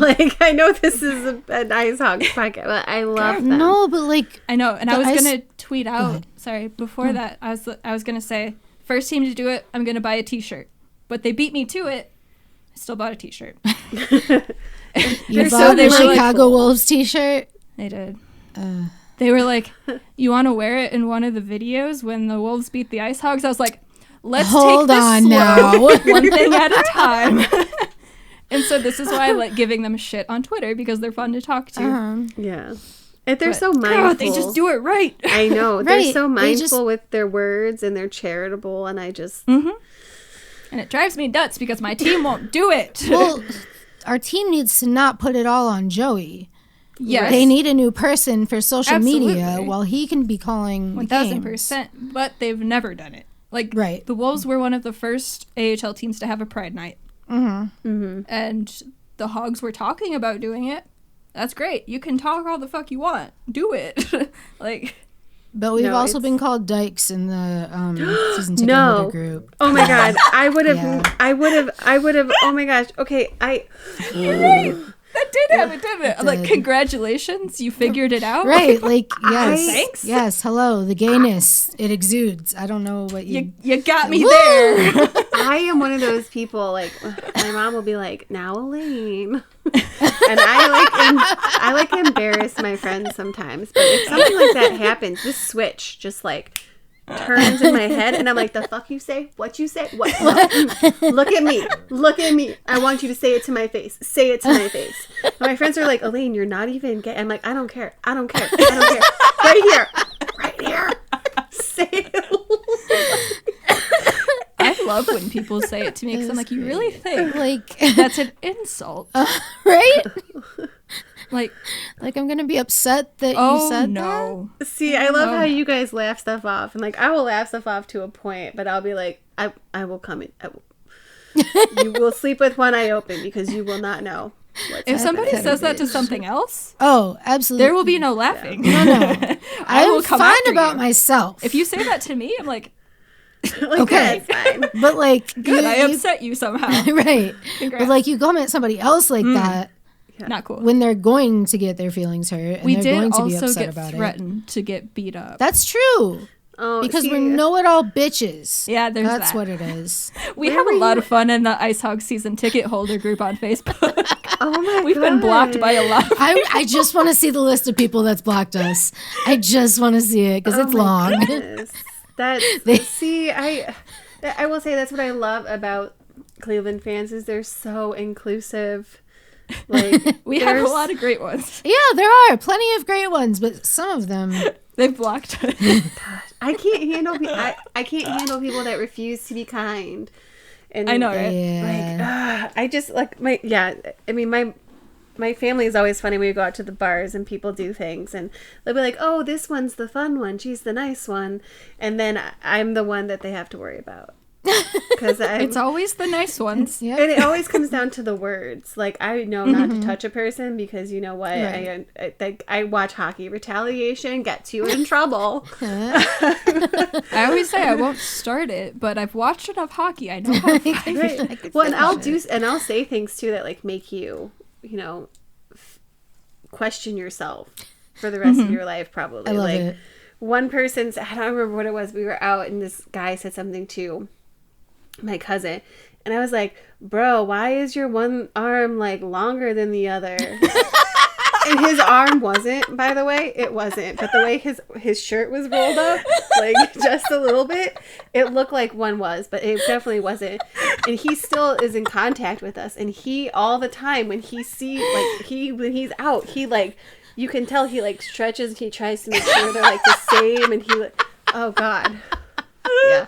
I play the long game. That is diabolical. I love it. I world. fucking love it. I either right away just destroy you or I play the long game, and I never know which one it's going to be. It's even more fun in person because people can't tell if I'm joking. Yeah. You're very, like, Deadpan. blank face. Yeah, deadpan, but like. Anybody who knows me knows what's going on. So, like, she's always sitting over there cracking up. I'm just feeding sarcasm after sarcasm to people, and they don't understand, and it just makes me so happy that I keep going. Right. And I love it too, though. Like, people think I'm being nice sometimes, and then they go to bed and they wake up. They wake up like halfway, like they're almost asleep. They wake up and text me, and they're like, "You were being mean, weren't you?" And I'm like, "What?" Yes. Oh, it's my favorite. It's my Correct. favorite way to talk to people who are annoying me. Yes. Like, It's wonderful to You witness, sound honestly. nice, but you're not. You're not nice at all. Your face looks like it's so delightful, but the words, they kind of hurt. Them spicy words. Thank you. I tried real hard. Spicy words.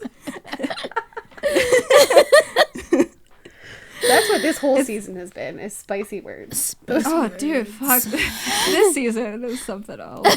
Yeah. I just can't. And it like, the IceHogs started very bad. Very bad. Very bad. We took like 8 games to get our first win. But to Yeah. be fair, you guys played against the Griffins and The Wolves. the Wolves right off the We were bat. supposed to start the season against Cleveland, and Yes. then they got COVID. So we And so started then- with the Wolves. Yeah, because they were like, oh, we have time on our schedule. Is that what happened? Like, I don't know how that game came about. But it was like, oh, we have time on our schedule. Do you want to play? Yeah, yeah. They just we were supposed to play the Wolves 8 times, And you guys have and then played we ended up with like 10. 11. 11? Yeah. It's Every week I ridiculous. felt like you guys added a game. Against the Wolves. Just every wasn't fucking against time. anybody Every else. single time. It's the fucking Wolves. Chicago. And that's why I posted that thing on Twitter. Like, Yeah, it's it's always like, the Wolves. always, always, yes, always, it's always. called a conference. That's why they play each Shut the other. fuck up, okay? I know. I understand. I understand divisions and conferences. Get off my balls. I wanted to man. say, no, it's called a division. But I just said yes. I know. I know. I have to be careful on Twitter.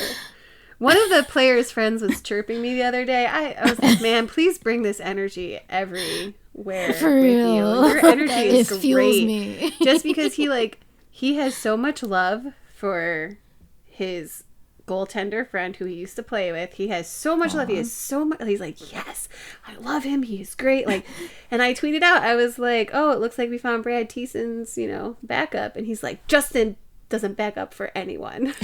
I saw that. I saw that. And I was like, I love this energy. I'm like, I need friends like this. Okay. Right? I need someone to hype me up like this. And so we've been like, every game, it's like a chirp fest, and I love it. Right. And I need more people to be like that. That's amazing. Because it makes we it haven't fun. gotten any chirps from friends yet. We've gotten some likes and retweets from family members, though, and I'm always like, Yeah. Yeah.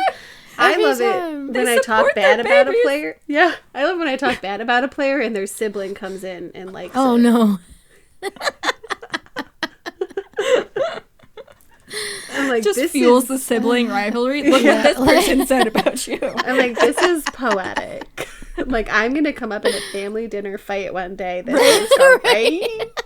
But you remember that one girl on Twitter and what she said about you? You remember that? Yeah? Well, she was right. Well, and I've been making GIFs of people when they do something silly, too. And, like, weird hits or, like, accidental the GIFs things. do well. Well, They do. Well, because they also entertain me. Exactly. Yeah. Like, but I started realizing that those were really taking off with family members, and I'm like, I'm gonna Yes, I'm we've like- just been talking about this. Yeah. I'm like, I'm gonna tone those down a little bit because I don't need them to have extra fuel to chirp this player at family dinner. Shout out to Isaac Phillips's parents Isaac- who follow us on Yes, Twitter, and dude. Mackenzie Entwistle's parents. Yes. I'm very happy Nice. to make gifts of your child. for you. Anytime. I enjoy. It just I wish I warms could my just heart. make them. I wish I could just do like TikTok and GIFs all the time. Like, I wish I didn't have to. Well, I love writing, but like I said, I stare at a computer all the time, and I just Right. I Yeah, can't. eventually I just killed the things I was writing because more people were watching the videos, and I was like, I'm tired. Next season, they'll come back. I'm tired. I will make you gifts. I will record videos most of the time. Most of the time. Yeah. I killed a lot. You know, I killed a lot of articles this season. Just too much, and I have so many. I started asking evergreen style questions, along with ones about the game because I'm like, this is gonna be off-season content. Yep, I can recycle this. I am going to recycle this because I haven't had the time. It's awful. Like, I feel like I will say this. I was talking to my editor, and I started crying.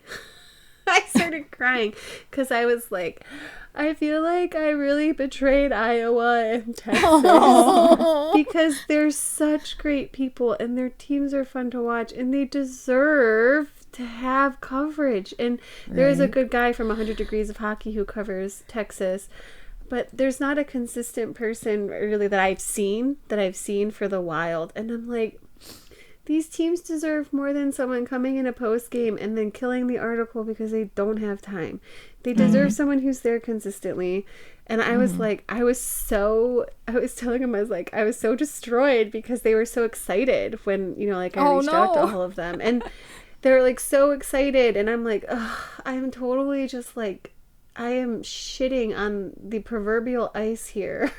Right now, like, I feel so bad, and like, I think that's what's made the season harder as I go into things, and I want to tell the story, and I want to tell the story correctly. So if a team's playing bad, I'm not going to sit there and be like, well, let's look at all the positives. Right.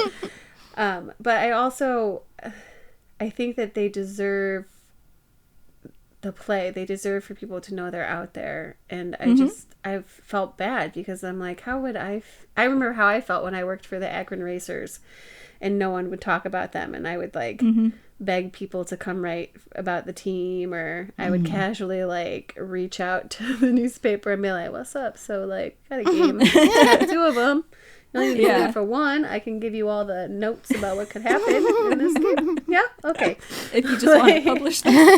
Right. So, and I know how hard it is. And some of them have told me, like, they've been thankful that I at least sit on the post game because it's not just them, you know, with them, or the questions I'll ask. So that makes me feel better about not writing, but not a ton better.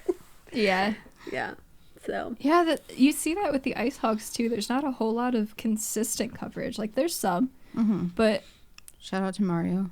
yeah, he does a pretty good job. But I have Tweetcaster, is that the one, open all the time, and I just follow like IceHogs, and there's so much time without anything popping up just on Twitter of somebody mentioning the IceHogs, like not even as a hashtag or tagging the team. I'm like, Which is why it's so important for you to do the play-by-plays that you do. Or, yeah.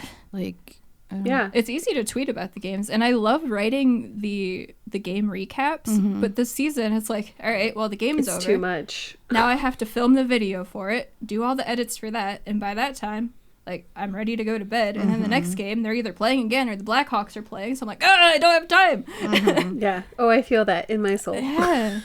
I feel like and you're covering 6 teams. I don't know how you Jesus. do it, girl. air quotes covering. We're gonna do a big old air quotes on that because I'm not doing. Well, and it's funny because people are like, "Don't be mean to yourself." I'm like, I'm literally not being mean. Like, I'm not upset. I'm a little upset at myself, but like, life happened. Right. Like, Just there's a difference between realistic. being mean and being realistic. Yeah. right. Like, I shouldn't have done this. I should have looked at it and been like, you know what? Maybe I'm glad I did it because now I know what my limit is. There you go. Hey, this was the best season to fuck up. Oh, Yes, for real. That's what my and I'm so glad I have the editor I do this year because that's what he told me. He's like, the best season for this to happen was now, and now you know we're gonna move forward from it. And I was like, man, this is great. This is this is a healthy work environment. Yeah, that's awesome. Shout out to your editor. Yeah, real. Cece, what's up? But yeah, this is our first. You can't even call it a full season 'cause it's a shortened season because the first one would have been 2019-2020, but then we know what happened there. Right. It would have been our first full season. Because we did start in 2019. Yeah. Huh? Draft night of Draft night, 2019. Kirby Duck. Kirby Duck. Oh, curb. So this was technically the first full season, and fuck, I what hate a first that. full season to do. Yeah. Right. Let me tell. Okay, so real quick, I know we have to end. Yeah, you're good. end soon. But my first full season was insane. Like I told you about the Cubs and stuff. But so my best friend had died. It'll be 8 years ago this June. I grew up with him in right outside of Chicago. He was a firefighter and he had committed suicide. And I was still dealing with that in 2016, even though he had died in 2013. Like, it's still pretty fresh. Oh, yeah, and, it's not something you just get over. right. And he and I made this bucket list, okay?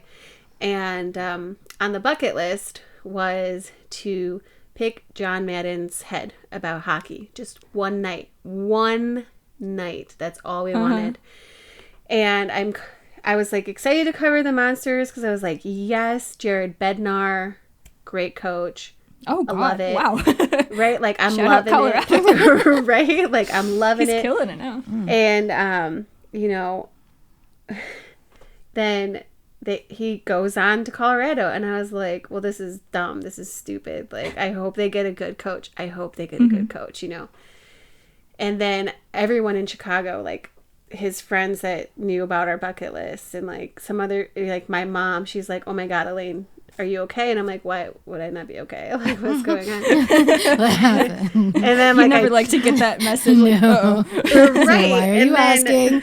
Right. And then a customer at the grocery store I was working at comes up to me and he knew about it. He's like, oh my God, John Madden is the head coach. And I was like, of what? Like, are we talking football John Madden or are we talking like Right. the John Madden from University of Michigan? he's like New Jersey Devils John Madden, and I'm like, cool, Blackhawks John Madden. Like, we went through just go through all the teams. and then I started crying because I was like, oh my God, like, this is one of the last things on our bucket list. We have there's 2 things left, but like this was the third one that was left. And I had that first season was so insane for me and so tough, and I would cry in the bathroom after every single post game because I had such bad survivor's guilt. Yeah. Because I felt like he should be there. Like, Right. so it's all, the first season is, I feel like for everyone, is the craziest season because as I start talking about it more people tell me like similar stories or like it's a lockout year. Or, like, stuff, you know, stuff like that. So I feel like you guys got broken in now. Yeah. You know, you got broken into what it's like to deal with. So next year will be a breeze. Knock on Right. wood. It's like the For the first first season was season- COVID season. The first full season was this season. Yeah. So you guys are like broken in. Like for me, it was like the first season was, you know, just me crying every game. Yeah, ours didn't compare to that at all. No, we were just trying to figure out what we were doing, what we wanted to do, what we had time to do, Yeah. skill, all that. Yeah, kind of craft, like figuring out where you're going. That's what I did this season, was trying to figure out. And when halfway through the season, I was like, I'm going nowhere. Yeah, there have been a lot of those moments for myself, at least. Yeah. But Like, you're well, so talented. I don't know what the fuck I'm talking about. Why does You anybody do, want to listen to though. me? No, but you do. You're so Okay, talented, and your hockey knowledge, or your hockey IQ is through the freaking roof, and people don't give you enough credit for all of the things that you know and remember about such random shit. Like, I talk to you about some game in 2011, and you'd be like, yeah, that was the one where they, whatever. But like, I don't feel like you get enough credit for the amount of work that you do. I'm very bad at taking compliments, so thank you. Well, you're gonna take them because listen, I've been very picky this year, especially about what podcasts and stuff I'm going on, because people will have me on, they'll get my opinion, and then they'll go spout off on another episode, and I'm like, you literally know shit, okay? And how you have like million, and so even last year I was super picky as well, and I was so pumped, like, to come on tonight, because I'm like, it's great. And I always am able to interact with you guys. I also take interaction on Twitter into it. Yes. Oh my gosh. Finding you on Twitter this year was so awesome. The best. Yes, the best. I don't even know how I don't even know what, like, I saw you pop up in Tweetcaster, and I was like, oh, somebody's talking about the IceHogs. I gotta respond. There were fans who asked me, like, where have you been? And I'm like, I'm so sorry. And, like, I'm just not around. And they're like, cool, well, you have next year. And I'm like, maybe not. Don't hang your hat on that. Yeah. Like, I'm sorry. But it's always more fun when you're talking to people who know the game, who have a good memory. Like she said, you have a good memory. Like, you just can pull it out of the air. And I'm like, the fuck? Right? And the way you engage with people is very genuine, and I love genuine interaction, because too many times people put on a persona, especially I notice I don't have the fucking energy for that shit. Right, and I noticed that a lot with, I'm not trying to like slight genders here, I noticed that with a lot of men. They compartmentalize their content, and I don't, and you don't. Neither of you do. Like, and I love it. And I think you can reach more people if you don't compartmentalize it. And so I'm drawn to those people, because it's like, you're more than just hockey. I'm more than just hockey. We're all more than just hockey at the end of the day. Yeah. So I always think being genuine is the best way to go. Whenever you're online or anything. I'm like, you're not going to tell the internet everything. But like, being yourself and like being open about that passion that you have. Yeah, I mean, crying on camera, that was fun. I didn't expect that one. That one came a little out of left field. Yeah. But then I started thinking about my team winning. Stop. Don't do it again. Courtney!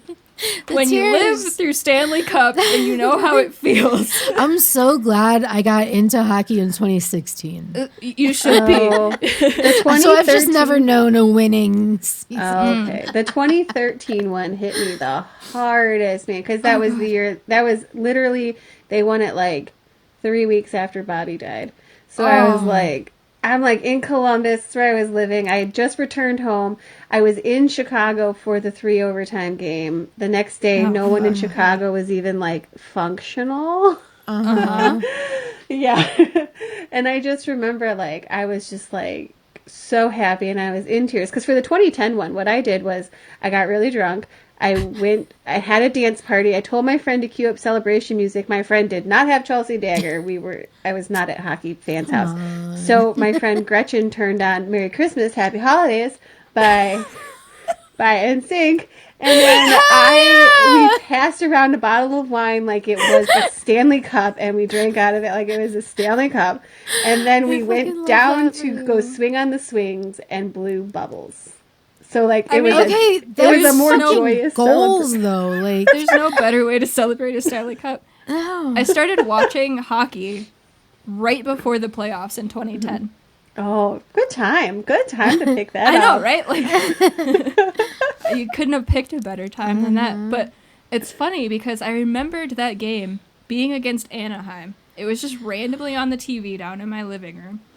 And so I looked it up at the beginning of this season, and so that was obviously a 2010 season, when we had Hue and Niemi mostly and Net. Yeah. And so I looked it up. I was like, I need to find this game. I need to know if the Hawks won. I know it was against Anaheim, so I looked it up. And the goaltender in Net was Corey Crawford. Yep. I was like, wow.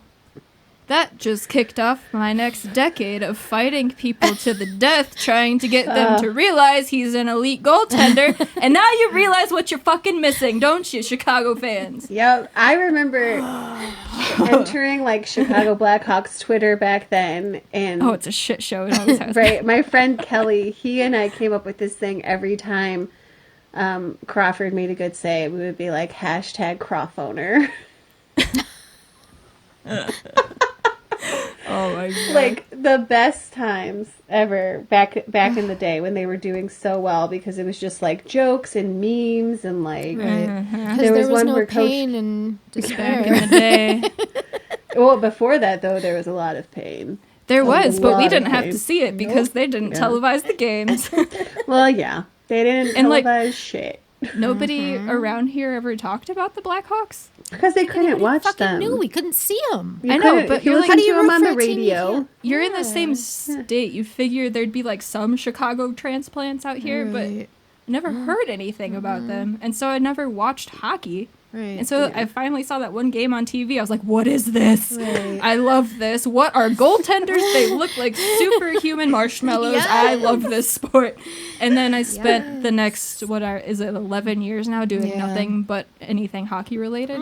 Yeah, that's why I tell people, like, once you hook someone, that's it. I always will bring people to, if people are interested in the sport, I will bring them to, depending on their personality, I will either start them at, say, the Monsters, or I will be like, hey, do you want to go watch this, like, youth game?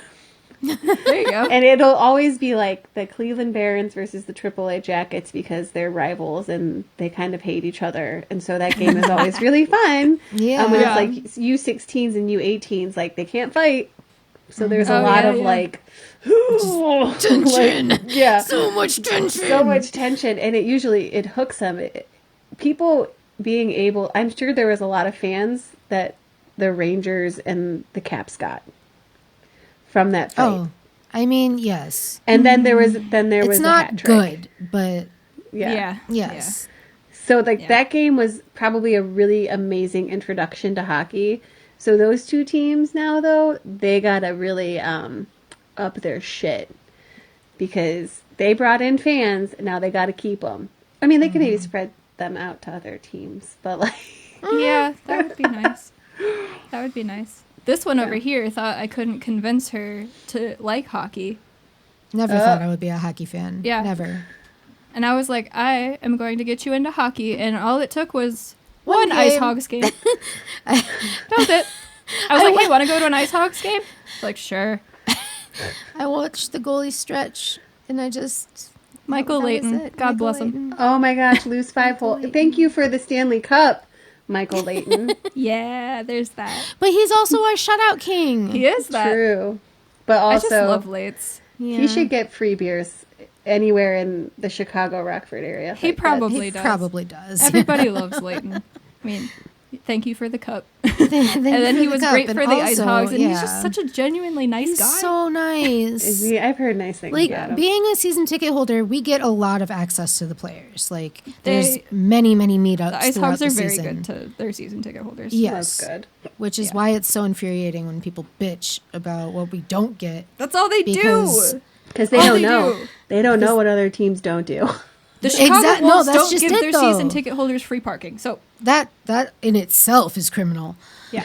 I just... I would take just that. My tickets and free parking. Sign me the fuck up. Right, exactly. I But no, think we get everyone- like actual like dinners and freaking what do you call them? Meet and greets? I don't Yeah. know. Yeah. Like The Monsters so have many- some fun stuff like that too. yeah, Yeah. there's so many opportunities for pictures, for autographs. And the for players are always anything. so freaking nice. Yes. Especially Colin. Oh, Colin. He's the He would best. stay until the last person left. And a lot of them that wanted left, his like autograph. they would get there and leave in like 10 minutes. Yeah. Oh, that's But dumb. like Colin would stay for everyone. He would have a conversation with you. He He's just the It's best. just great. He's the best. He's just such a nice guy. And so is Lankinen. Oh, Not thanks. Lankinen. Is that how you say his name, Lankinen? Lankinen, yeah. It's even Okay. on the Blackhawks website under their pronunciation things. It has him saying it. And My everybody bad. says Lankinen. Wait, No, it's fine. But when people are paid to announce the game, Yeah. say the names right. Yeah, no, that's Well, that's a thing that we could totally have. We should have another episode about that. Let's We will. fucking go. Yeah. The Chicago Wolves guy, for everything they do right, their play-by-play dude Not good. doesn't know how to say names. Shaves Even- tries so hard. He tries. Is- They There's just- two of them. Is it? There's two. One's the Who's the- play-by-play, one's the color guy, I guess. Oh, okay. Yeah, no, never mind. One of Just them does it kidding. right. The play-by-play doesn't. The other guy says it right, and like he intentionally says it right, Like, trying to get the other other guy to catch on. Some people, I will say, like, listen, yes, names are very important. They should be said correctly. I know so many announcers or play-by-plays or color commentators, and they just can't get it. I don't. They couldn't even get Delia right for the longest time. Yeah. Delia? Dalia. Was it? I couldn't either. It's the comedian. I guess. What the fuck is his name? It's Dalia. Nobody Oh, cares. He's yeah, a fucking garbage human. Doesn't matter. Yeah. The one that's got Chris, like an yeah. apostrophe in his Yeah. name. He's Chris, a garbage yes. human. Yes. Yeah, he is a garbage human. Yeah. We don't care. Don't look up Colin's any better. of his stuff. No, Don't look no, up. it's not worth it. Don't give him the clicks. He's not Don't even give him the funny. clicks. He's not even funny. No. Before I knew he was a garbage human, I tried to watch his Netflix special. I was like, Eh. It's He just was funny dude in bro humor. shows. He was funny in shows, but not. Yeah. Anyway. Anywho, Anyway. Delia, say it right. Yeah. Delia. And Lankinen, for fuck's sake. Lankinen. I've just waited all season. I'm like, somebody's going to say it right. I just Yeah. asked the players when we could Yeah. be with with them. I would be like, okay, listen, how do you say your name? And Yeah. sometimes they're like, oh yeah, this is how you say my name, or how you like how. I think Panarin finally got his first name changed to the right Yeah, way. to To the have Y the at Y. the end. Oh Yeah. god, that has been such a shit show on Twitter these last few days. of Right. These dude bros. Dude bros are like, you don't even know how to spell his You don't know how name. to It's like, spell his bitch, name.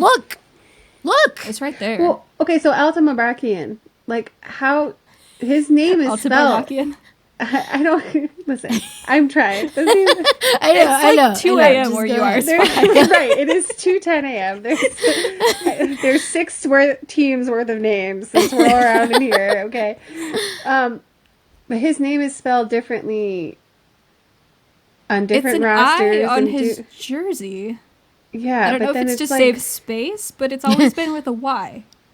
Yeah, so there's like a Y on the website, I think, but an I Yeah. on the roster sheets, and then there's a Yeah, Y and it's an I on like- his jersey. I saw and that. I was like, I want to know. the fuck? I want to know which way it is because I want to spell Well, it a lot of correctly. these things can be left up to interpretation because the Russian or whatever language doesn't translate and also they exactly. yeah, and they try to save space on the back of the There's jersey. also And I mean, that, if it's Altibarakian is Alt- kind of a it's long name. name. But like, so it can be spelled smaller. either way. It's typically up to the player how they want it spelled Yeah. Or pronounced. or pronounced. Yeah, They just change There's been that yeah. There's sometimes. panic. European There's- guys, I understand. Parise, figure your shit out. You're born in the U.S. Figure it out. You don't have an excuse.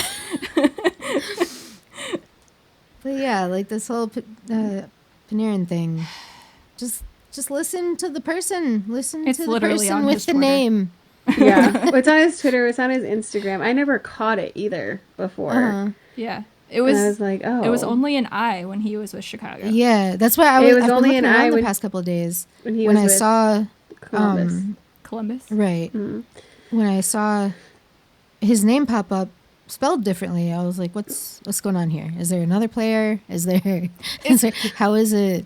It's the same with Dmitry Osipov. Some Mhm. places spell his first Oh, name with with an an I I, and some with yeah. a Y. I'm like, Yeah, Right, which is it? Just Well, ask and the thing player. well, right, and then you ask the player, and they tell you, and then you're like, why didn't you tell anyone? They're like, well, like, Yeah, And I'm like, because no. hockey, and they I can't was like, no, cause come on, it. Right. tell Well, and people how to spell and say your name. This is bottom of the barrel type shit. Right, but people are like, for the longest time, I had this teacher who would call me Eileen because, obviously Eileen and Elaine are very similar. Oh, I fucking hate Yeah. But like, at some point, I was just like, it's not worth it. And then at other points, I was like, this kind of sucks. Like, Right. But you didn't want to hurt someone's feelings. You didn't want to, right. and especially if you are someone who is newer to the language, or Right, newer, for sure. You're trying not to like, you're trying to step on eggshells, and that's not how it should be. Like, Right. people should feel confident in knowing that their name. So, teams need to make sure that they're really like, is this really how you say your name? Right. Is this really how it's pronounced? Like, is this good? After the whole Frankie Lindor issue with him going to the Mets and saying, I think Clevelanders calling me Frankie was lazy, essentially. I tweeted out about something like it, and then we had Frederick Allard in the Wolves press conference, and Lindsay, the PR community relations guy, he goes, before we start, do you like Freddie or do you like Frederick? And I'm like, thank you. That's just so Thank easy. you. That's it, like the lowest bar. Yeah. Because like I'll tell people my name. I'll be like, yeah, hi, I'm Jacqueline. They'll be like, okay, Jackie. And I'm like, can That you just not? makes my eye Can twitch. you not? Yeah. I go by Jacqueline. My family calls me Jack. Like, straight up. Just don't call me Jackie, please. You And that still was call me introduce yourself Lainey. as that. because I just Yeah. I just gave into it. Yeah. Like, because No, everybody at school called me Jackie. And I'm just like, okay. Everybody And thought so I I just was weird for calling you Jacqueline. Yeah, they did. But like, see, people would just call me Lainey, and like Lainey, I use Lainey. It is my Nintendo Switch name. It is. It is, yeah. And that's because only certain people get to use it, and not everyone gets to be my friend. So there's only certain people, and I hate it when people are like, well, this is your nickname now. And I'm like, I was like, no, actually, it is my get to decide nickname, that. but that's it's not not up for to you. you. Right. Yeah. So if anyone's listening, they feel the need to call me Lainey, and I give you a weird look, you should know you should never fucking say that again. Right. Yeah. If you Yeah. have not been given permission. I don't. worked Right. I worked with a Tabitha, and she hated being called Tabby. But like half of the branches that we worked with would call her Tabby. Why do people Why? do that? And it's Why do just they like- shorten somebody's name when they tell you your name is one thing? Don't be I like, don't know. shorten that. People are dumb. They really are. Yeah. That's what this all boils down to. Right. Yeah. Dumb Maybe people there are we go. That should be like the end right there. Goodbye. Big roundabout way here. This is all dumb. That's what we've been trying to say for 3 hours. Is people are dumb. I do need to be up at like 5:30. Oh, my God, I'm so sorry. Okay, give us your handle. Yeah, and say all the things. Say Okay, so you. I love you guys so much. I'm sorry. I just do. I love it. This has been worth all of this time. I just have to tell you guys. thank you so much for coming on. So you can find me on Twitter at I'm a Rain Dancer, which is spelled IMARAIN, and then you should know how to spell dancer. I'll put it in the show notes for you. Wait, then, one thing on that. Okay, the whole time that we've been on this call, I've been looking at the picture behind you. Does it say dance like no one's listening? Yes. Yeah. I have. Okay, so real quick, I changed it. Okay, so it's dance like no one's listening, sing like you've never been hurt, and love like nobody's watching. Because when I was in college, I got hurt. I went for vocal performance and had nodules. And when I came back, I had some PTSD from that because I was afraid I was going to get hurt again. So I always told myself that you need to sing like you've never been hurt. And the dance like no one's listening is kind of like dancing to your own music. This in your head, I you're like different it. drummer. Yeah, no, I like it too. And then love like nobody's watching because I mean, that's people try to hide things or make their life look like it's one way when it's not. So you should love Right. openly and deeply. Yeah. Yeah. Okay. Thank you. Freaking agreed. That is a good place to end I love that this. so much. What else did you have to promote? Yes. Oh yeah, and I also write at Full Press Coverage. I almost said Full Court Press. Full Court Press. I'm so sorry. Amazing. So we're at Full Press Coverage in the AHL section of that, which is fullpresscoverage.com or fullpresshockey.com. That's where you can find, or fullpress.com, I think is one of them. But that's where you can find me. And like I said, on Twitter, I'm always doing GIFs, whatever. I'm also being really sassy, and I have really fun TikToks as well with the same Twitter handle. It's a lot of me being sassy and thirsty, and then great hockey. Love that. Hockey GIF Fantastic. things, yeah. Did you say something about having a podcast? Oh, I do. I haven't done much with it lately because of the season, but it's called Graced by Rain. It's about finding the beauty in life. Fucking love it. So Love yeah, that. so actually a new episode will be dropping after the season because even though I keep trying to record it during the season, I'm like, stop it! You have too much you're doing. That's fair. But there are episodes up now. You can find it on Anchor, Spotify, Apple Podcasts and stuff. And the interview with Josh, who I talked about, is part of that as well. So Sweet. I will Yeah. look all of that up and include all of the links to everything. Yes. So people can find you. It was so nice having you on. This was Yes, amazing. Thank you guys for having me. This was fun. I love Absolutely. this. We should do We'll this do it again. Yes. We definitely will. Yes. There's Especially just so when much the to season's talk about. over and we can really Yeah. decompress. Yeah. Yes, like halfway through when we need just a little bit of hockey talk. Yes, exactly. Yes. But thank you so much for coming Yes, on. thank you. You're welcome. We had a fantastic time. Yes. Now go get some sleep, lady. Yeah, go get some freaking sleep. Sleep.